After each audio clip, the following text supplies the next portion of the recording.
What's up, hoop heads from around the globe, and welcome to our live draft show of Buzzer Beaters. I am Eddie Aparicio, and this is my co-host, Anthony Tuan Corral, and we are going to go ahead and talk about the draft all night long. We have things to talk about as well in between, and I'm sure you guys have already heard about the Giannis Antetokounmpo trade.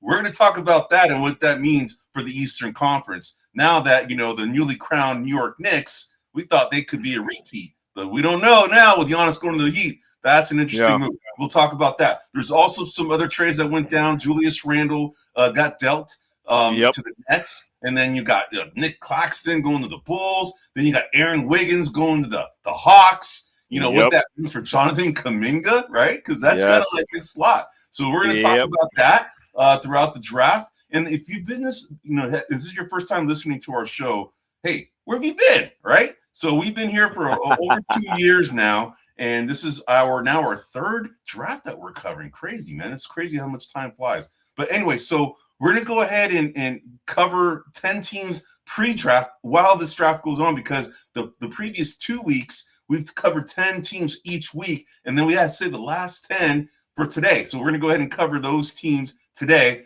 during the draft. So, Tuan, you actually have eyes and ears on what's going on in the draft, right? So you'll see. Correct. I am paying attention. Yeah, I got. Yeah. So for a little bit of behind the curtain type of scenario, if I go like this, that means I'm looking at the TV, right? Because I don't have a direct line of sight, but the TV's behind me. So I'll keep looking at that. I got the volume. Hopefully you don't hear the TV in the background. Yeah, we can't hear you. We can't hear it, man. Okay, awesome. So I'll be peeking over. But I also got it I'm tracking it on the website as well. So I'll be announcing things as they present themselves, and then we'll be showing a little bit of a photo of the player, talk a little bit about the player. Maybe we'll talk about at the same time whether or not we thought that this player might be drafted by that organization. Yes. As you guys know, Eddie and I have been alternating between different teams. So if it's an Eddie team, he'll talk about it. If it's a Tuan team, I'll talk about it. So on and so forth. So we'll work our way through all this madness. And then in between, as we get time, we'll talk about Giannis. We'll talk about Julius Randle. We'll talk about Wiggins. We'll talk about Kuminga. We'll talk about, everybody, everything that's happening. And I'm sure there'll be trades happening throughout the day as well throughout this draft. And that, which is also something else that we're predicting. So we'll talk about those as they present themselves. Well, it's interesting, Tuan, now that's a good segue, because you and I, we made predictions on teams that were going to go ahead and make draft day trades. And I would say that some of these transactions that we talked about, Aaron Wiggins, Nick Claxton and Julius Randle, Giannis Antetokounmpo, these kind of count because it's not initially at the draft, but right before the draft. So these count, right? Yeah. So what I'll tell you, though, is that you picked 6 teams that were highly likely to do a draft. A trade during the draft, and you picked the Grizzlies, the Bulls, the Nets. You got that one right, bro. Mavs, Nuggets, Celtics. Then you also picked likely Clippers, Kings, Warriors, Pistons, Sixers, and Cavs. So you have 12 guys that you think are going to do some trades here, and then I only picked 6. Okay, this is the opposite, bro. I'm usually the optimist. You're the pessimist. Now we did it completely reverse. I'm the pessimist, right? But I picked the Hawks, which happened with Aaron Wiggins. The Bucks, of course, Giannis. That's the trade heard around the world, literally. And then the Thunder, the Heat, the Hornets, and the Spurs. So I picked 6 teams that I think are going to have some action during this draft. So, all right, awesome. So I know, real quick, I know that the pick is probably going to be coming in. I think, how much time do we have left to do the pick? Does it say on the TV yet? Right now, he's still talking. Okay, so we have time. So right now, he's just talking to the masses. Yeah, we got a little bit of time. All right, man. So let me go ahead and cover the Wizards, because the Wizards, we didn't do a pre-draft show for the Wizards. So I'm going to go ahead and talk about the Wizards right now. Okay, so the Wizards they have an offensive rating of 29th in the league at 111 points per game. Their defensive rating is 30th at 122.84 points per game. That's a net rating of a negative 11.84, which is dead last in the league. It's no wonder they have the number 1 pick yet again. Okay, so as far as That's the polar opposite of the Oklahoma City Thunder. Exactly. Just about the Exactly. Isn't that crazy, opposite. man? So, all right. So then we got the starter scoring. They're 29th in the league in starter scoring at 27.7 points per game. That's pretty sorry, man. 27.7 points from your starters. It's crazy. Of course, that's all going to change with Trae Young and Anthony Davis now coming on the team, right? Because they didn't play Anthony Davis at all when he got traded because he was hurt. And then Trae Young as well. They didn't play him either. So they were all saving him for this year. So bench scoring, they're second. 45.2 points per game. That's an interesting little stat right there, right? So when you look at these stats here, you're like, these are kind of misleading. Sometimes they're misleading and not, right? Because the Spurs were like right in the middle for both on the bench and starter scoring, yet they are the second seed in the West. So as far as roster needs, this team will improve with Davis, Young, and then I think they're going to pick up. I think they're going to draft. I think they're going to draft Darren Peterson. And the reason being, even though AJ DeBonsa is the better player, they don't have a need for DeBonsa on that team, man. They have Alex Sarr as the power forward, although he got hurt. Now he had surgery. He got hurt with his foot, I think it is. They have Anthony Davis. I mean, those are two power forward types, which is what AJ DeBonsa really is, right? So I think they're going to pick up Peterson. That's my prediction right now. So okay. So, but as far as what they need bench scoring for sure and more defensive-minded players. That's my call on them. Now, as far as salary cap, they are 17th in the league when they are 30th in net rating and 29th in offensive rating. They are 17th in the league at 75.6 million over the cap. That's hurting, bro. Hey, I got a question for you. Yeah. Do you think the NBA has a problem with the way they're setting up the cap? Yeah. Everybody's over. Everybody's over. Everybody's over. They have this apron second, and the only reason why this apron and second name is because of the Warriors. They don't want to have a dynasty for too long, right? That's the whole reason why they did all this. But yeah, I agree with you. I think it's what's the purpose, man? Everybody's over it. They're just managing it, right? So I think it's not necessarily the best thing for it. So So all right. So draft day trade. I say it's highly unlikely that they're going to make a draft day trade. We'll find out here shortly, right? Now, as far as players that are gone, Jameer Watkins, 2.1 million. I think he's gone. D'Angelo Russell, believe it or not, he's on this team. 5.7 million. Now, he's a good, I know, they don't even play this guy. But as far as free agents to target, these are guys that I think that meet that bench scoring, maybe more defensive-minded guys. Anthony Simons, he's an offensive juggernaut, really. He's a kind of a guy that can shoot. Pat Connaughton's more of a defensive guy, although he can shoot too. He's kind of a 3-and-D type guy. Tobias Harris and Benedict Mathurin, although Benedict Mathurin is a restricted free agent. So that's who I'm these are the guys that I think that the Washington Wizards should target. And I've already mentioned who they should pick in the number one pick. I think they're going to pick Darren Peterson. Now, they also have two other draft picks, the 51st and the 60th pick. So as far as draft targets at 51, I have Bruce Thornton out of Ohio State as a point guard, and then I have Braden Smith out of Purdue as a point guard. Then we have at the 60th pick, I'm predicting Malik Brown or Toby Lawal. Malik Brown of Duke and Toby Lawal of Virginia Tech. All right, man. So that is the Washington Wizards pre-draft coverage. So now where are we at right now, brother? Yes. Are they giving you any timing on when these picks are going to be made, man? They say the pick is in. Oh, here we go. I'm saying it's going to be Darren Peterson, brother. All right. Hey, are you getting an echo at all? No. I'm getting a small echo, but I'll deal with it. All right, man. All right. So let's see what we got here, man. So all right. So here so it comes, speaking man. of, since we're on for the what do you think happens with D'Angelo Russell? Anybody that you think would be interested in picking him up? Do you think he's still a starter? Do you think he's not a starter? I think he's a bench player now. But that's okay because he's serviceable. He can shoot. He can pass. He's a serviceable guy. So I think there's going to be teams out there, namely guys that are already really good that could use that scoring bench depth. That's what I think that's the right place for him. Heck, he might even fit for the Warriors again. I mean, he was on the Warriors for a period of time. So I don't know. What do you think? I'm thinking I'm gonna make a little crazy prediction. They don't need them, but they need some veterans. They need some players. I'm predicting a reunion with the Nets. You think so? I'm predicting. Yeah, I don't know. For some reason, I'm feeling it. I'm feeling like he might go for the Nets. He might get some starting time. He'll get some bench time. He can play a little with Randall. I'm thinking, yeah. I mean, I don't I don't think any competing teams are really going to pick him up. You know, and the way he plays offense, he's very much a flow killer. You know, Yes. he's ball dominant. He needs is. the ball. Yeah. So like a lot of the better teams have a quick pace, and he's really not built for that. So I'm thinking, you know, some sort of lesser team. All right, here we go. Here we go. All right. So what I was going to ask you as you get, you're looking up. So for the audience, when he looks up, then he's looking at the TV and then seeing who got picked. So I'm saying Darren Peterson, brother. No, they took the Bonsta. They did. Wow. They did. Okay, so I'm 0 for 1, bro. All right, man. So all right. So anyway, so right, AJ DeBonsa is the pick. So yeah, look at him. This guy's gonna be a player, dude. He is gonna be a player, guaranteed. He, but I don't know. I think what happens now is they're probably gonna make a trade to probably make room for that guy with somebody on their team because they have a pretty.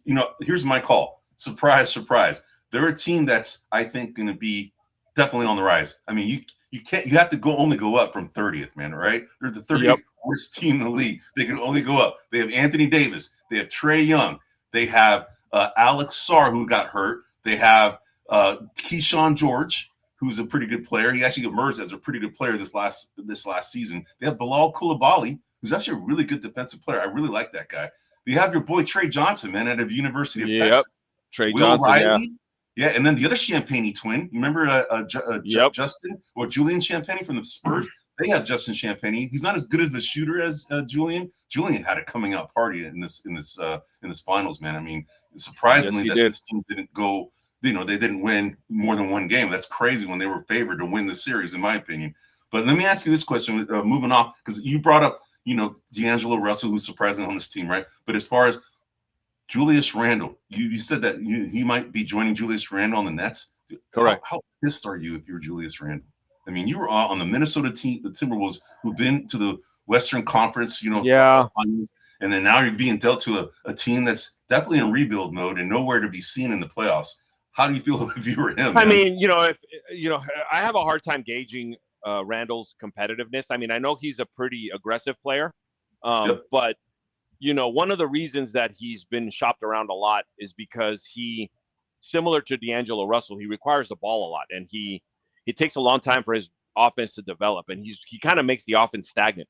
And I didn't see anything kind of in the postseason that really showed me that he's trying to accommodate the other offensive players. Right. He's really focused on his game, and so that gives me a sense like he's more worried about his game than everyone else's, primarily. And so just reading the tea leaves there, I would think that as long as he's getting playing time and he's, making a name for himself, I don't think he'd be as bothered as, somebody else who might be a little more kind of team success focused. That's just me reading the tea leaves. I don't know anything, but I'm just kind of looking at that because he's a pretty selfish player, in that sense. Yes. I'm not saying he's a selfish person, but he's a pretty selfish player in his style of play. So, well, I think he played himself out of Minnesota in the last series for sure. I mean, he disappeared big time. So I know we're showing AJ DeBonta here, but we had a kind of a quick little digression because we brought up, D'Angelo Russell and then, Julius Randle, your prediction that he's going to be joining Julius Randle, D'Angelo Russell will be joining Julius Randle at the Nets. That's why we were talking about Julius Randle. Yep. But another guy that I think is on the watch about getting traded just like Julius Randle is De'Aaron Fox from the Spurs. That dude had a really bad series, but you could blame him. He was partially injured, but the guy I think he's going to get. Dylan Harper emerged as the point guard for the Spurs. I think he's going to take over. That means, in my opinion, bye-bye De'Aaron Fox. We shall see what happens here, brother. I agree with you there. He had the most damaging postseason of any player. Yes. Of any player on any team in the postseason. He really hurt his stock.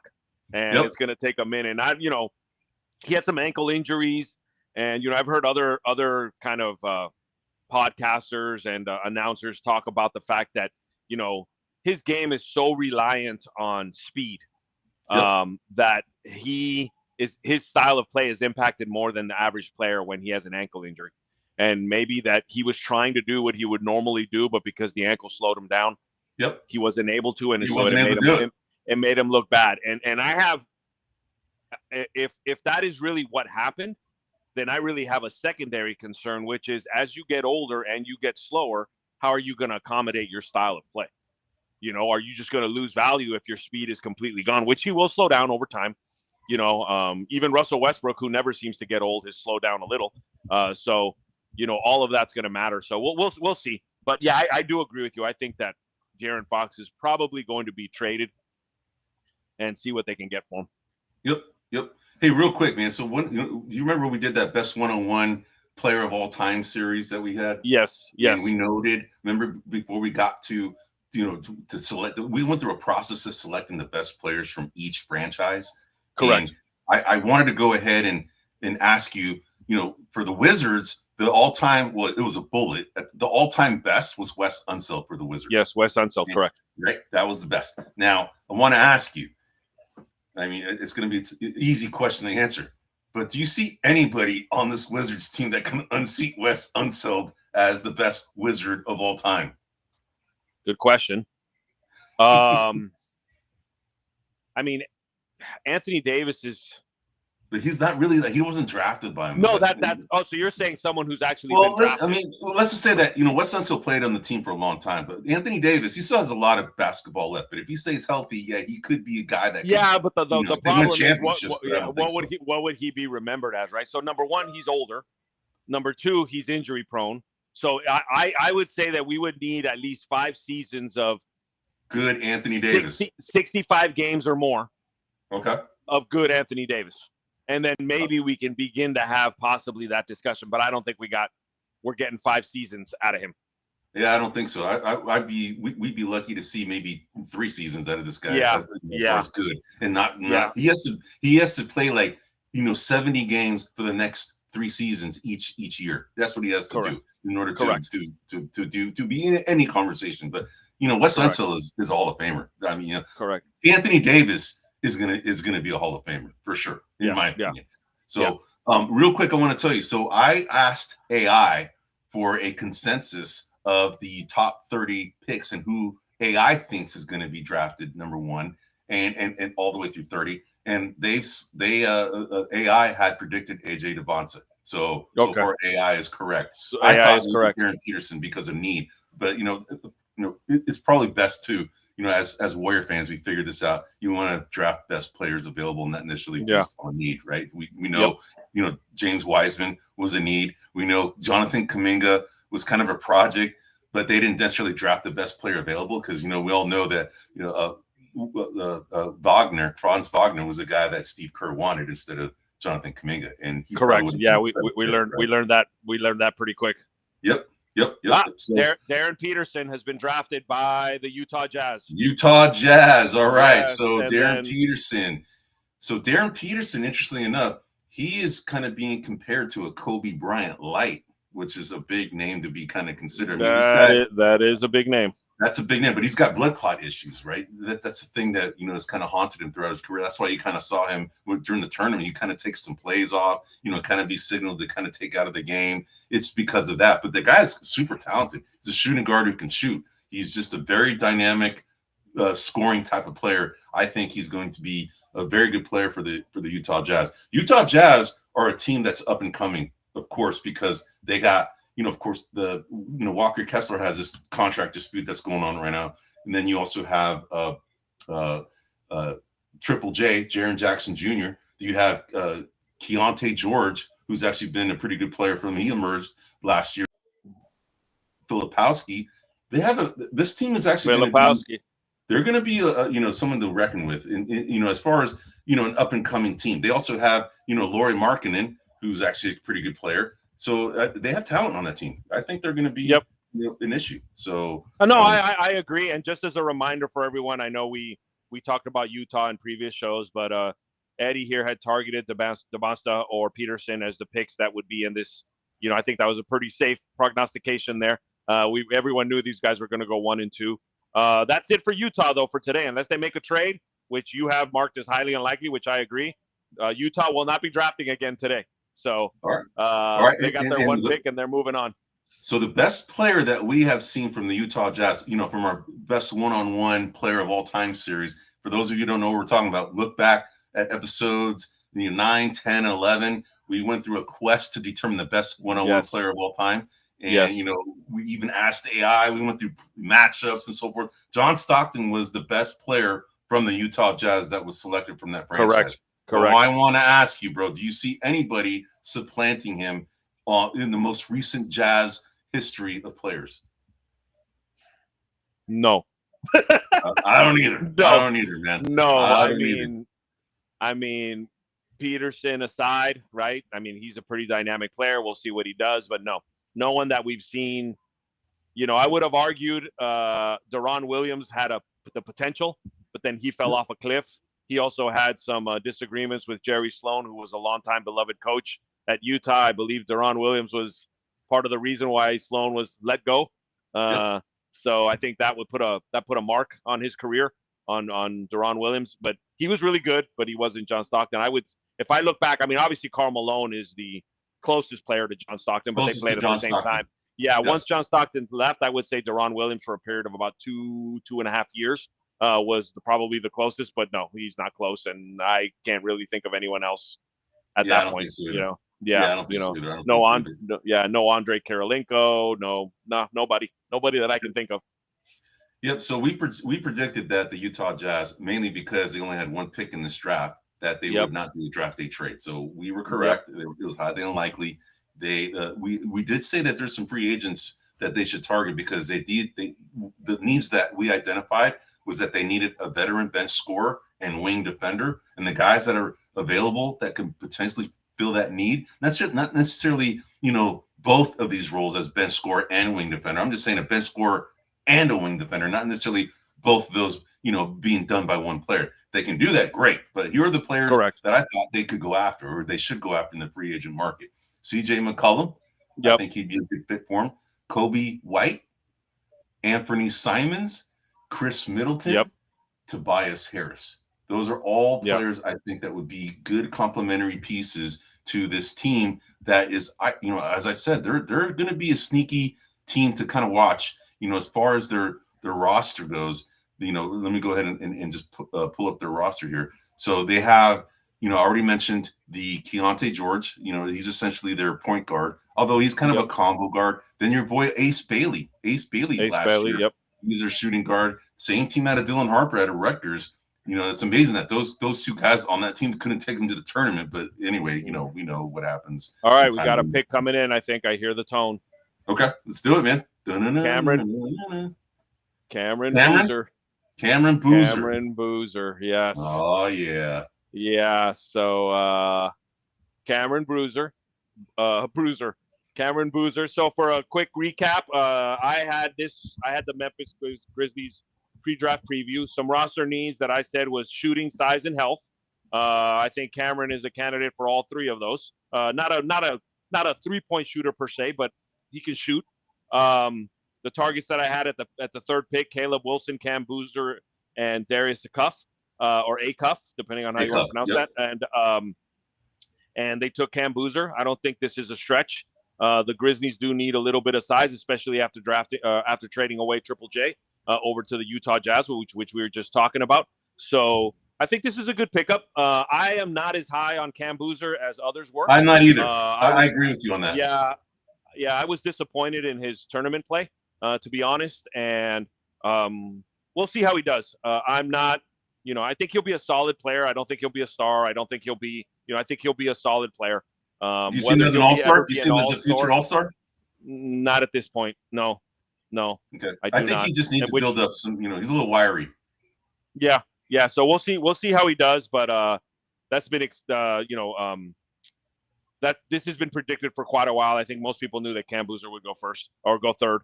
So we'll see how that goes. I did want to ask you. So we were talking about the greatest Memphis Grizzlies of all time. Who did we peg as the greatest?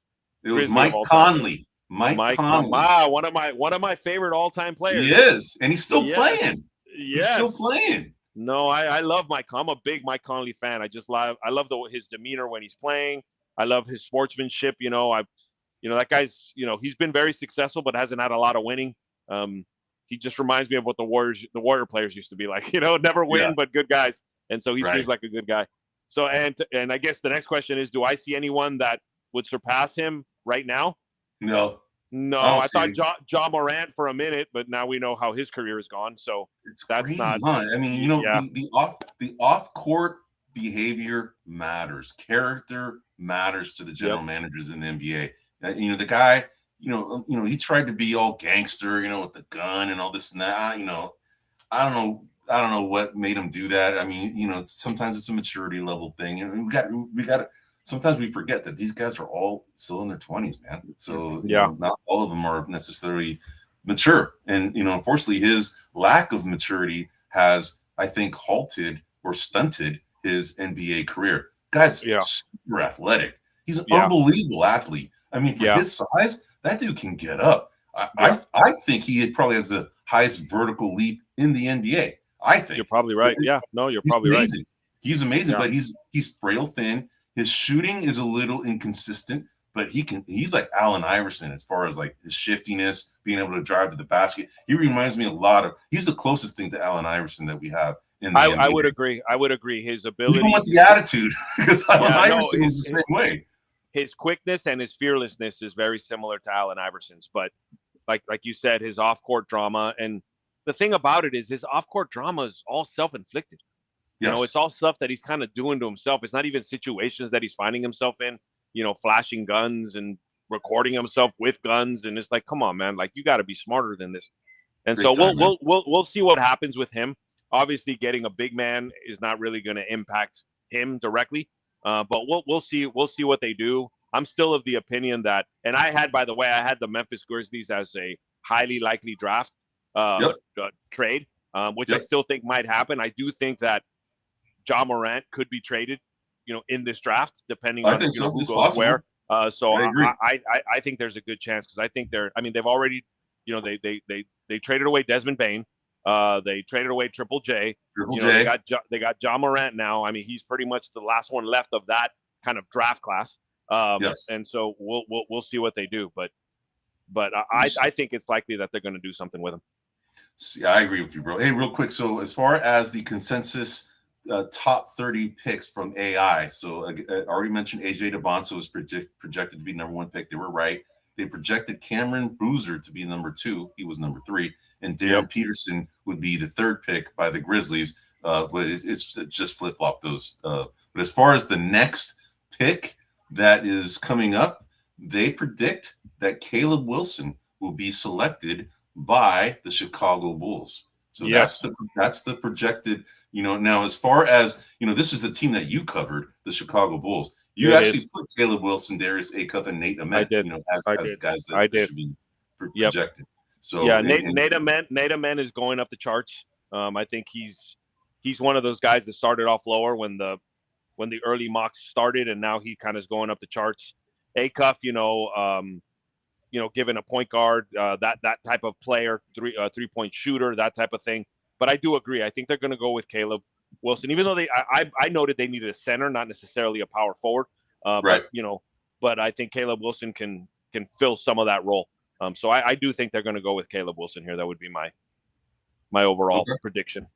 So now the Bulls, we don't have to necessarily go over who the best player of all time for Bulls history.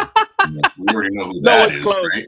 No, I mean, he's considered the best player of all time, period. Yeah, but he didn't win our greatest one-on-one player of all time, by the way. He did not. For those of you who are watching, you definitely want to tune in into our greatest one-on-one, the quest for the greatest one-on-one player of all time. We're not going to reveal who it is, but it wasn't Michael Jordan. So that's interesting.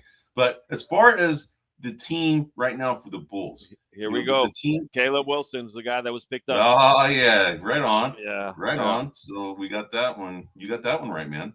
I mean, that was projected. But. Like I said, I mean, I think our hit and miss in the first 5 to 8 picks are going to be pretty darn close.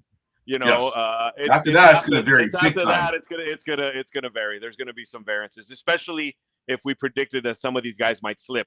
Down the road. Yep. So let's see. You had Caleb Wilson, and let's see. So as far as the team, okay, let's look at their team. So they have Josh Giddey, who is their point guard. They have Trey Jones, who kind of is a combo point guard, shooting guard type. They have Isaac Okoro as their small forward, and then they have Matas Bucelis, your My boy boy Matas Bucelis, Bucelis. as a power forward. And then Nick Claxton, newly acquired Nick Claxton, is now their center. Now they have bench players. They have Rob Dillingham, former, University of Kentucky, former Spur, former Wolf. Well, he got traded to the Wolves by the Spurs. And then Colin Sexton is another guy on that team, and then Patrick Williams. So, and Jalen Smith is a backup center. Zach Collins is another one that's a backup center. Anthony Simons is on this team as well. So, they're actually kind of like interesting. They have a lot of, young kind of talent that's all similar size, except for, Claxton and Buzelis, although Josh Giddey at 6'8" point guard, that's a matchup problem. But as far as all the other guys, they're all kind of similar sized guys, positionless kind of guys. So, they're an interesting little team. Yeah, I do want to take this opportunity because the Clippers are on the clock, and I hadn't given the Clipper slide, or we haven't talked about the Clippers season or their pre-draft preview. So I did want to take a minute to do that. In terms of ratings, offensively, they're 116.3 this past season. Defensively, they were 115.2 for a net rating of 1.1. Respectively, offensively, they were ranked 11th. Defensively, they were ranked 18th, and then their overall net rating, they were ranked 16th. Their starter scoring, 77.5 points per game, puts them at 18th overall, and then bench scoring has them at 36.3 points per game at 18th overall. What I noted is roster needs center, shooting, some wing scoring. I think they need a couple of things. Obviously, they did a late trade last season, trading away James Harden for Garland. I was about to say Winston Garland to show how old I am, but his son, right? Was traded up, which I think he's going to be as long as he stays healthy. He's had a little bit of an injury history, but as long as he stays healthy, he's a good player. In regards to the roster needs that being around center, shooting, and wing scoring, I targeted a couple of people. Keaton Wagler, which I think is the most likely player that's going to get picked up here. There's Mikael Brown Jr. There's Braden Burris, who's lately's gotten a lot of attention, the shooting guard out of Arizona. And then there's Darius Acuff, the point guard out of Arkansas. So those are the people that we were looking at. Regarding the cap, they're at negative 90.6 million, which ranks them 23rd. I also had them as likely, not highly likely, but likely as a draft trade. And some of that is stemmed from the fact that I don't know what they're going to do with Kawhi. Obviously last season there was a lot of information or media release about paying him through different organizations. And there was all this kind of stuff. So I don't know if LA wants to kind of distance themselves from all that by trading him. He's also a season older. He's also had a long history of missing a lot of time, even though last year he played a fair amount. And then for players that are likely gone, John Collins, who's an expensive $26.5 million player, I think he's gone. And then Nicholas Batum, who's been around forever at $5.6 million, I think that they're likely gone. We can talk about their draft picks. For the 36th pick, I had Zubi Ejiofor from St. John's, and then Jack Kale, point guard from Berlin, Alba Berlin. And then the 52nd pick, I had only identified one player, which is Ugonna Onyenso, a center out of Virginia. So this all kind of fits some of the needs that they have. So we'll see what they do here in a couple of minutes. But I do think that they're going to go with Keaton Wagler, the guard out of Illinois, 6'6", 180. Okay, so according to AI says the 5th pick will be Mikael Brown Jr. out of Louisville. Okay, that's what it's saying. All right, well, in there as well. So he's in there as well. Yeah, if AI is correct or not. Now, as far as the best player in Clippers history, do you remember who we noted as the best player of all time from Clippers? Was it Elgin Baylor? Nope. It was not. Chris Paul? Nope. We did not. It's a pretty obvious one for a high flying act.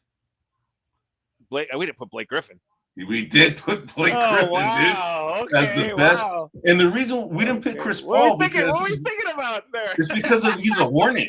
We didn't pick Chris Paul because he's a Hornet. That's true. Really. That's true. That's Good call. The reason. Good call. Yeah, so that's Blake true. Griffin. So now the question I want to ask you: do you see anybody on the Clippers in recent history that would displace Blake Griffin as the best player from that franchise of all time? Not displaced, but I think Winston Garland there's a chance. Oh, Winston, No, I keep calling him Winston. Darius Garland. Sorry, I keep calling him Winston Garland. Forgive me, I'm old. Darius Garland, I think he has the potential.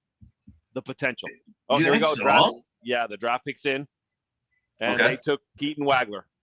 Nice. Yeah, I called That's who you thought they were going to take. Yeah, that's who I thought they were going to take. Yeah.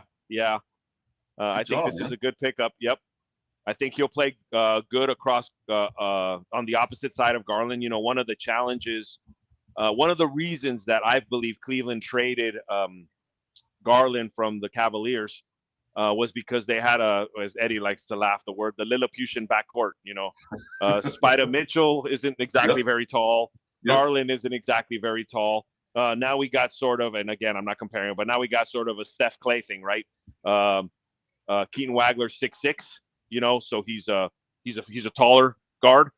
So I think that would offset, and I think that's what they're prepping the backcourt to be, Garland and Wagler, and they've got good height there, distribution in terms of those players, which is why I thought they went. I mean, Mikael Brown isn't much shorter at 6'5", but that for me, for some reason, that inch seemed like it was going to matter to them, and that's the way they went, which is why I made the choice that I did. Yeah, you know, and your prediction about the Clippers making a move, this team screams needing some youth. You know, the Warriors eliminated them. When the Warriors eliminated them, you know, we all thought that was like, oh my God, the Warriors are coming, right? And because we thought the Clippers were an overall better team. But if you look at their roster, Darius Garland is a good player, and it's not a bad prediction that he might overtake Blake Griffin as the best Clipper of all time if he continues staying healthy and the Clippers start winning more consistently. But that's really all very dependent on Kawhi Leonard being available to the team. And you already talked about, you know, his off-court issues by being paid by, you know, a third party, you know, and they were trying to hide his salary, you know, being paid more than he actually, you know, to avoid the salary cap restrictions. You know, good old Steve Ballmer, man, found a way to do that. But anyway, but as far as their team, they have Darius Garland as their point guard, Chris Dunn, who is a shooting guard, although he's not a really good shooter, so he's there for his defense. He's a really good defensive guy, and you know he's kind of like a combo point guard, shooting guard, although he can't shoot really. And then Kawhi Leonard is a small forward.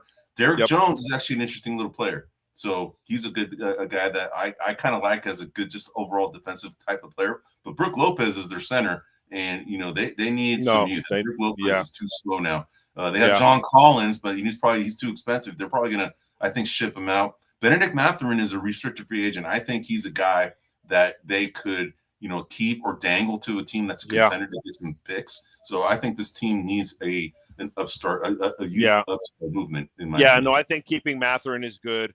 I think that, you know, the way this all played out, I think they would have taken a gamble of taking a big man, a center at this pick for the Clippers. But, you know, someone like the big man over there at Michigan, Mara, you know, would have been too high to take. But I think they would have, if there was a big man that was ranked close, I think they would have went that route. But there wasn't, so they went with the best available player. Yep. In my opinion, which was Wagler. So you have Brooklyn Nets are on the clock right now. Correct, Brooklyn Nets. So who do you think they're going to pick? I think they're going to throw a little bit of a curveball here because they are the Brooklyn Nets, and that's not a big curveball, but I think they're going to go with Darius Acuff here, and they're going to squash Sacramento's dreams because I think Sacramento is pining for this guy, and I think that this is who they're going to pick up. Okay, so according to AI, it said Kingston Flemings, who's already been picked. So since Mikael Brown hasn't been picked, and he's the guy that AI predicted would be picked here. He's a point guard, and Fleming has not been picked yet. Oh, Kingston Flemings has not been picked. No, has not. No. Oh, it was Wagler. Sorry, I got those guys confused. Keaton Wagler is the guy that I always get confused with. Kingston Flemings. So Kingston Flemings is the guy that they say are going to be picked. It's between Kingston Flemings and Mikael Brown. Yeah. Which you know what's interesting is that in AI, they had Keaton Wagler at number 9. Correct. Yeah. I had Wagler as a possibility here. I had, for our preview, I had Acuff, Wagler, and Nate Ament here. I think Nate Amen could be a little bit of a wild card. They might go that route, but they do need a franchise type player, and I think that Acuff has that potential. He's very, he's a very, how would I put it? Very not flashy, but very kind of strong, good player. Like could become something. That's why I think they're going to go that route. Okay. I think Nate Amen is still too much of a project, but again, it's the Nets, and historically they're not known as making, solid picks, or solid things. So they might go with the Amen, and that could be a lot of upside on that. But I'm sticking with Acuff. And they also now have Julius Randle, and with that deal, the Wolves also sent the Brooklyn Nets the 28th pick in this draft. So the Brooklyn Nets also got a pick. So as far as their team, so they have point guard Igor Demin, and I don't know if you remember last year, but they drafted, I think, 3 point guards last year. So they drafted Igor Demin, Ben Saroff, Nolan Trayer. These are all guys that they picked. And I think it was Malachi Smith was another one that they picked. So they picked, like a record 4 point guards in the same draft last year. It's crazy. Yeah. So, but as far as their starting lineup, so right now they have Igor Demin. He's actually a pretty good little player, man. I kind of like him.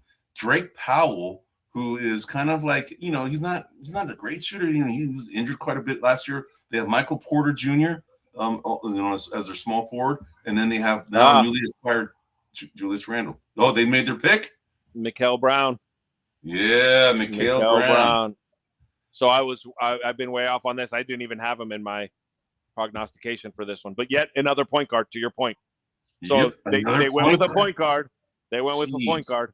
All right, so Kings fans, if you're out there, you still could get Acuff. There we go. Then they might do it.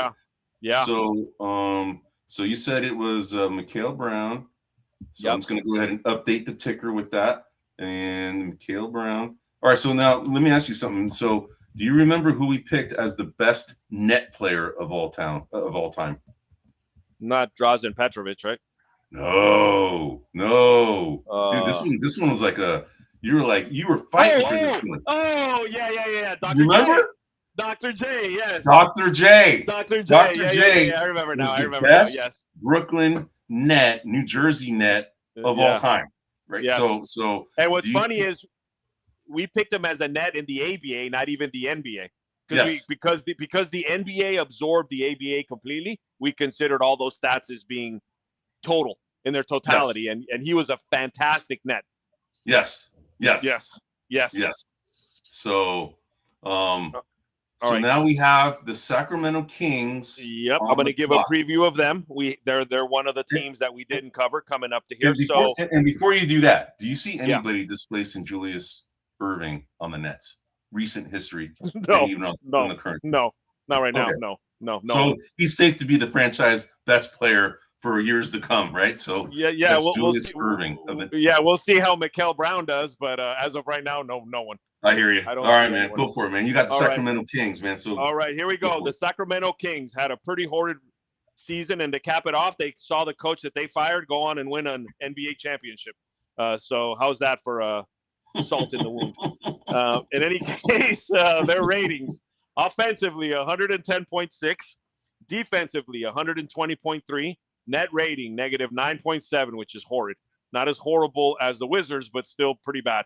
Offensively, those are like 28th, 29th ranked kind of. Yep. Right? Offensive rating, that was good for 26th in the league. Defensive rating, that's good for 28th in the league, and net rating was good for 28th in the league. Man, that's pretty brutal, bro. No numbers that you want to have, which to me has speculated, which is why I had a draft day trade likely. I think Sabonis is up for being traded. I think the Eddie, you have to remind me of my memory. The kid they picked up from Zach Levine.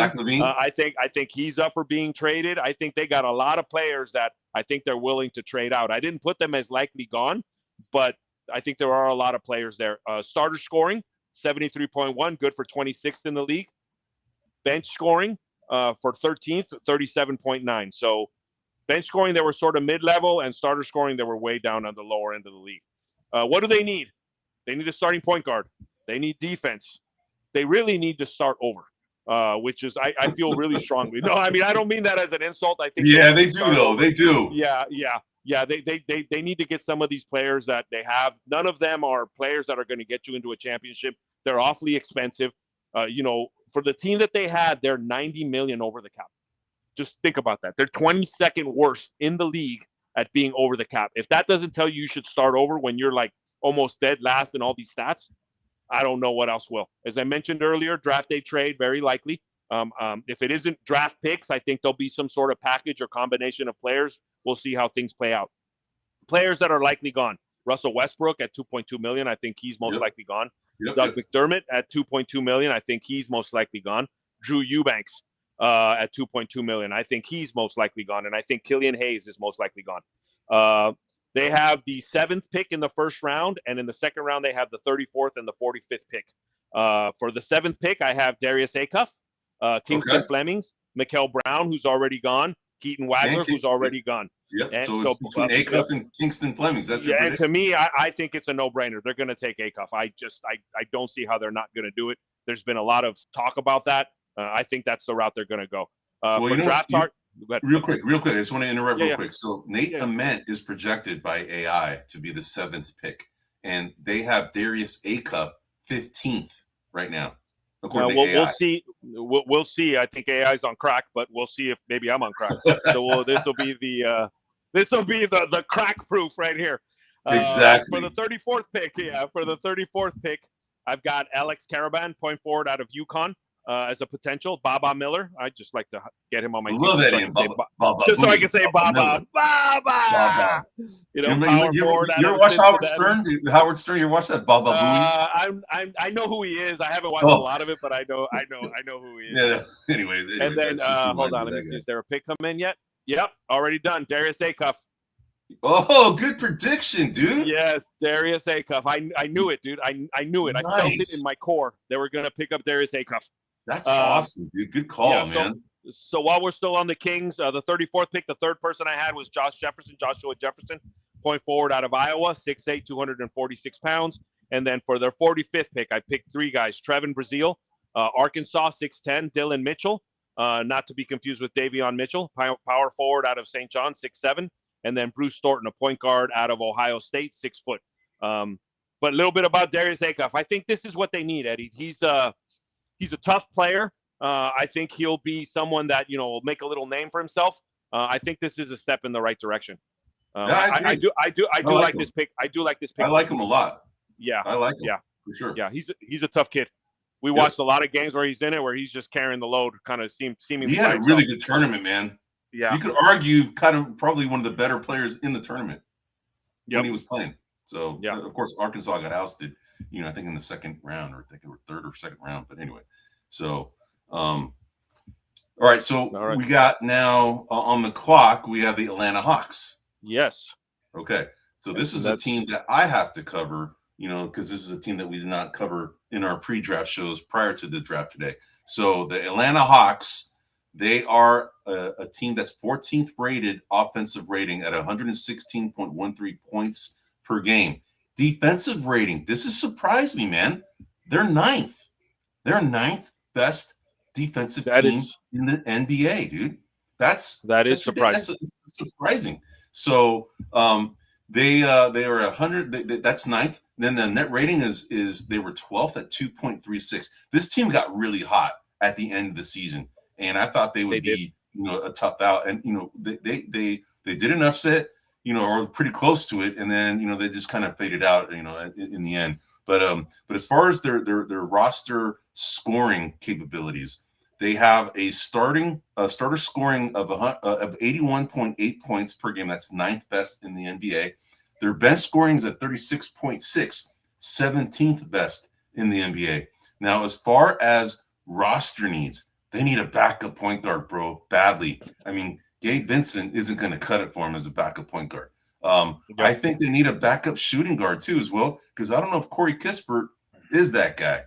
He's serviceable, but I think they need better players. And now that they got Aaron Wiggins got dealt by the Thunder. And they got 2 future second-round picks. What does that mean for Jonathan Kuminga? We'll see, man. I don't know. I mean, Jonathan Kuminga could be on his way out. I mean, he is a free agent, and they could be shopping him. Now we we indicated this team to be likely to do a draft day trade.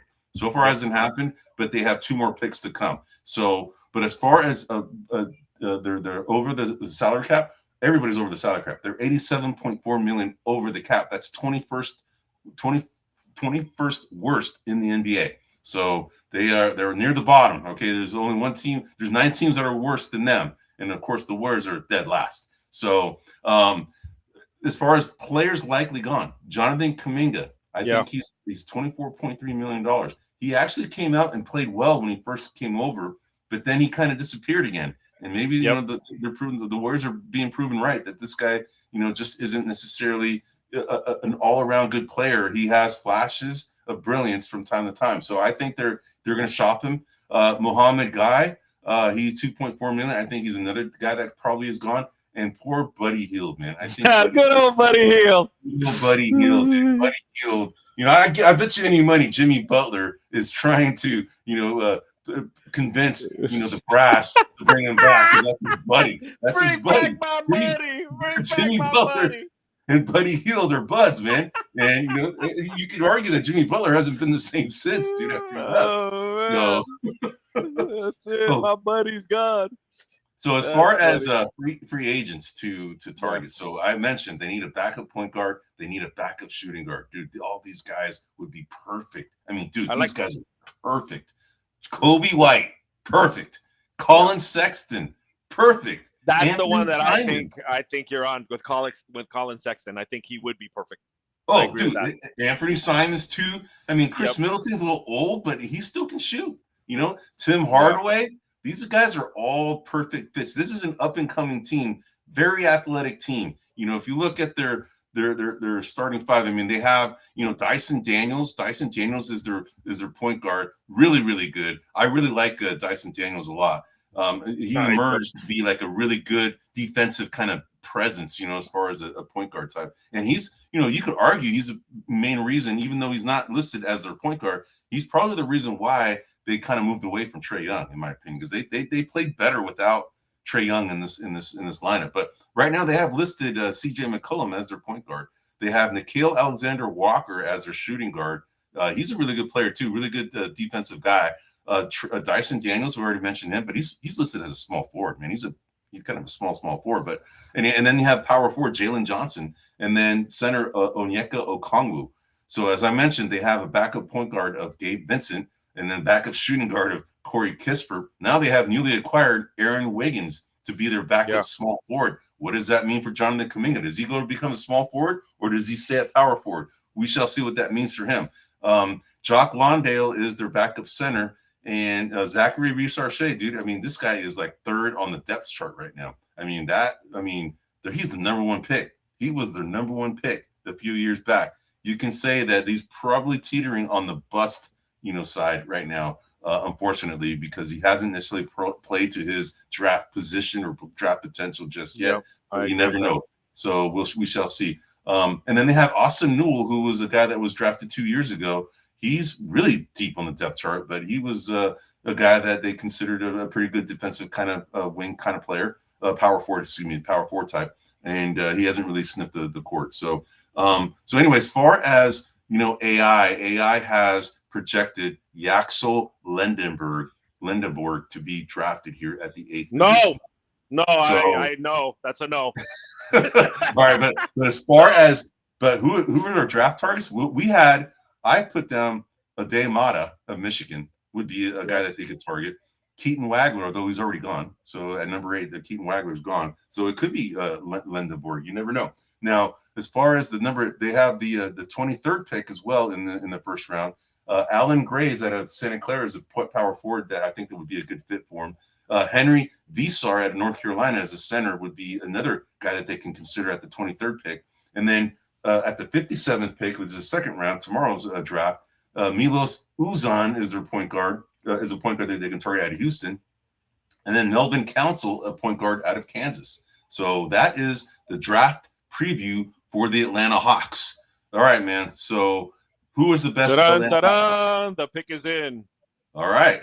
They went with Kingston Fleming. Kingston Flemings. All right. Yes. So let me ask you, man, who did we say as the best Atlanta Hawk of all time? Dominique Wilkins. Absolutely. Do you see anybody here that could displace Dominique Wilkins on recent history for the Atlanta Hawks? No. I don't see it either. No, I don't see it. Not right now. No. No, nowhere close. I think that Dominique Wilkins is going to be the best all-time Atlanta Hawk for years to come. I don't see anybody coming close to that guy for that. Maybe not in our lifetime, bro. I don't know. We shall see. We shall see. But hey, this is a pretty interesting little player here, man. Kingston Flemings. I like this guy. Remember, he was one of the guys that was drafted in our little fantasy draft that we had in Reno. He wasn't correct.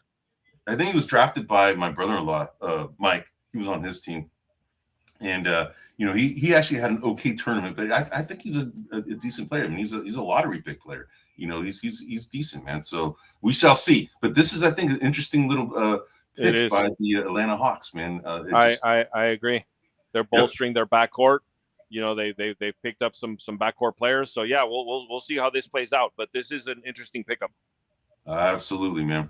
All right, so now on the clock are the Dallas Mavericks. The Dallas Mavericks. All right, who did you project here, man? So the targets that I picked here were Mikael Brown Jr., Braden Burris, and he's still there. Nate Ament. Nate Ament. I think they're going to go with Nate Ament. That's who I think they're going to go with here. Okay. I think Dallas needs, I think there's been a lot of talk about their size and what they're going to do with the players that they have. So I think they may go with a little size. I believe Nate Ament is 6'9", 6'10", somewhere in that range. I think they're it's a little bit of a gamble, but I think they're in a position to do it. Obviously, some things that need to be decided here. And so what I put as roster needs were some perimeter shooting, wing depth, which maybe Nate Ament could provide. Point guard, secondary playmaker was what they're looking for. Players that are likely gone: Dante Exum, Spencer Dinwiddie, Daniel Gafford. He was the one that I was thinking about. I think that he's most likely gone, and I think Nate Ament could be a player that could backfill for him or fill in. Obviously, they traded Anthony Davis as well. So the Dallas Mavericks went from being a really large team to potentially, becoming a smaller team. Not necessarily a small team, just smaller to what they have been in the past. So we'll see. We'll see what they do here, but it's exciting. It's exciting. So now the AI, the crack smoking AI tool that we've used, Keaton Wagler was projected to be the pick, although he's already gone. He's gone. According to AI, the best available players that have not been drafted yet at this position are Nate Ament. That's your prediction, and then Yaxel Lendeborg, and then Adai Mara would be. Yeah, Adai Mara would be another guy that those are the three best players right now available at this position. Yeah. And in case everyone's wondering why I keep leaving Luxembourg alone, Yaxel is because I want Yaxel to go to the Warriors. So that is why I keep throwing in these snide remarks about leave that guy alone. Leave that guy alone. Yeah, right. Yeah. I hear you, bro. So let's see. We got let me see. The next on the docket, it was we already talked. The Mavericks are coming up here, so correct. We already talked about them. So we talked about them. The greatest Dallas Maverick. Let me think. Yep. Come on, man. Who did we pick? Yeah. No, it's Dirk. No, actually, Dirk Nowitzki. Let me see. Did we pick? Let me see. Did we pick them? Let me see. The Mavericks. We picked. Gotta be Dirk. Where's the Mavs? Mavs. Dude, I can't see them. Okay. It has to be Dirk. I don't know how we would have not picked Dirk. We picked Luka Doncic. Oh no, that's no. That's Dirk is obviously he's been traded. Yeah, so now it's Dirk. It's Dirk. Okay, it should have been. To be honest, maybe we were on crack on that one. There's a lot of crack going around lately. So, maybe we were. I don't know why we picked Luka over Dirk, given how little time he had been there. But yeah, reassessing it should be Dirk. Now, let me ask you this: do you see Cooper Flagg supplanting Dirk as the best Maverick of all time? I think there's the potential there.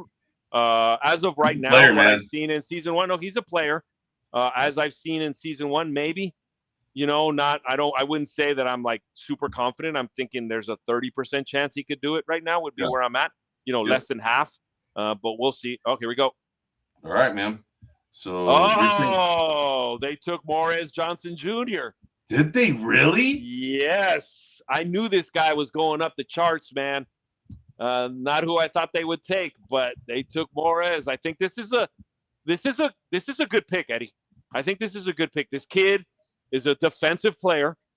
His offense can't shoot too good offensively, but he's a defensive demon. I've been kind of watching him a little bit, and because he was a potential pick for the Warriors, so I kind of did a little more in-depth review of him. I think this is a good pick for them, and he's getting drafted significantly higher than the mocks had predicted. I agree, but dude, I mean, the Mavericks, dude, they have Derek Lively, Daniel Gafford, Marvin Bagley. They have PJ Washington. I mean, PJ Washington's more of a power forward type, but still, I mean, Musa. Yeah, Cease, but I think Gafford. Yeah, I think Gafford. They're gonna shop him. Shop him. Yeah, whatever they're gonna do. I think he's doomed to leave the team. However that's gonna be done, I don't know yet. Bagley. Come on, dude. That dude's just. He's. I mean, what about Lively? What about Lively? No, Lively. So I'm thinking they're maybe thinking of a Lively, Morris Johnson back front court. That's kind of what I'm thinking. Yeah, but they have PJ Washington at power forward. He can shoot. Yeah, but I don't know. I don't know the answers to this, but I do know that I feel this is a good pick from a defensive perspective. From a defensive perspective, this guy's going to get you some rebounds. He's very active. He's a lob threat. I do like it, and maybe they're looking at it as, we've got our future center and our future point guard. And anyone who's building a team would say, if you got a center and a point guard, that's the way to go. And they're both roughly the same age. So we'll see how they do. But I personally, I like this pick for them. I wouldn't have been unhappy if the Warriors took this guy either. I think this is an exciting player with some potential. My only concern around him is the offensive side. But as you and I have noted, more often than not, a lot of star players have come in as defensive specialists and then expanded their offensive game and become really, really, really good players. And I think that this guy has the foundation to do that. Whether his offense will develop or not, to be seen. And it's harder, right? Most of the players that we're talking about were guys like Kawhi Leonard, Russell Westbrook. These are guys that are smaller players. He's actually a bigger player, so we'll see. I don't ever really see his three-point shooting being a key part of his game, but in terms of lob threat, in terms of blocking shots, in terms of rebounding, I think that I like this pick. That's just I'm gonna leave it at that. Okay. I know I've said it like 6 times already, but yeah. Okay. All right. Well, we got the Bucks now are on the clock, and the Bucks just did a massive trade before the draft.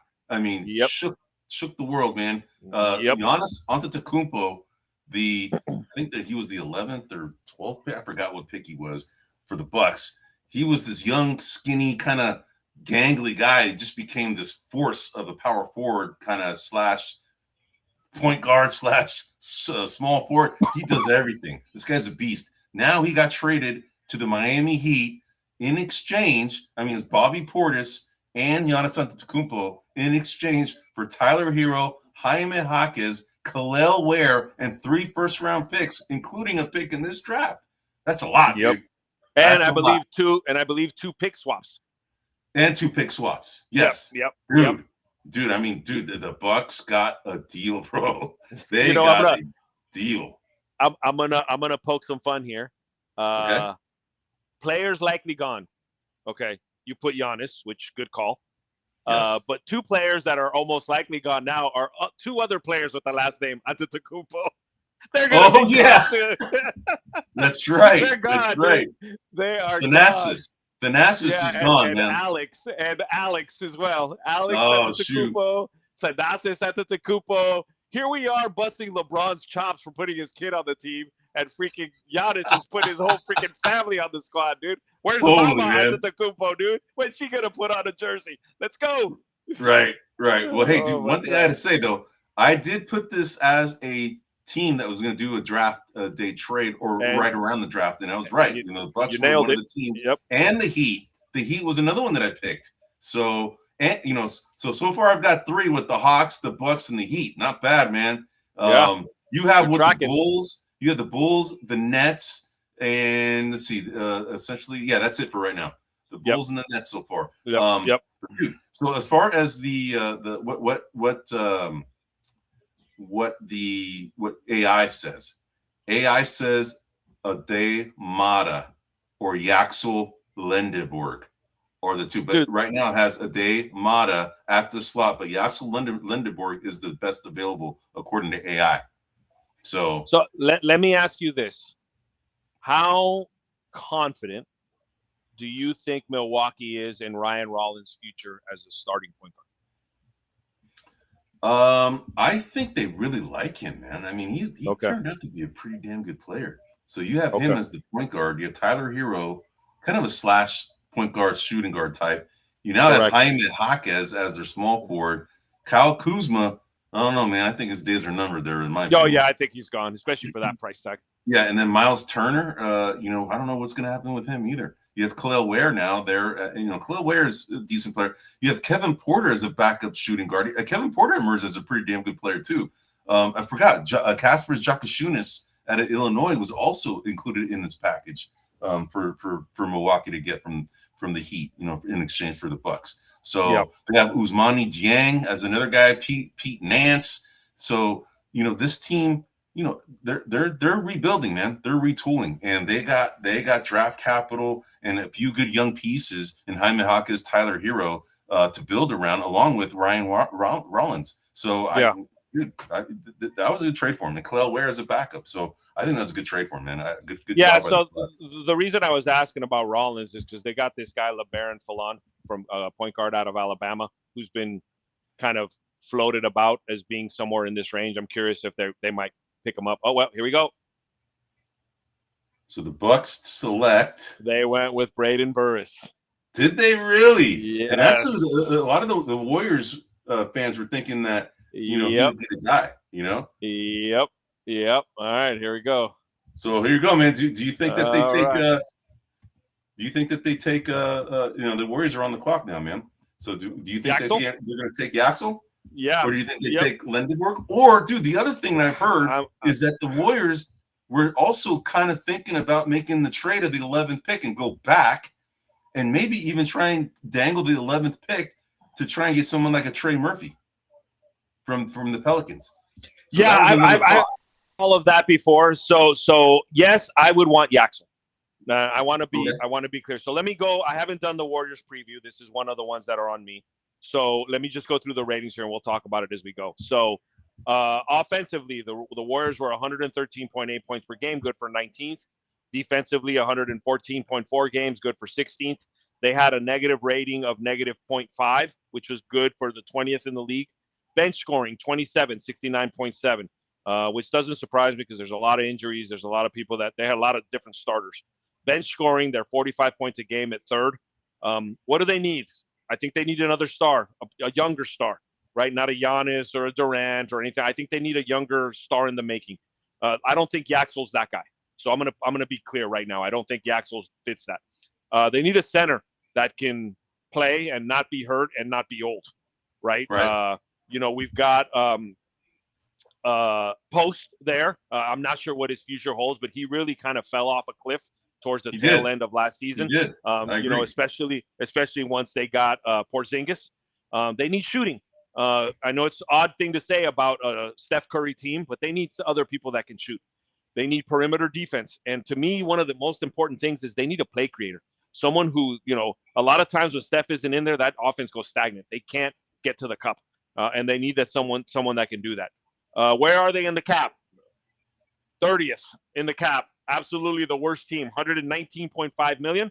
Crazy, man. I think that it's likely they do a trade, but to me, it's more of a second round pick up a pick or trade away the pick type thing. Players likely gone. Seth Curry, I think he played like 4.5 games for us this past year.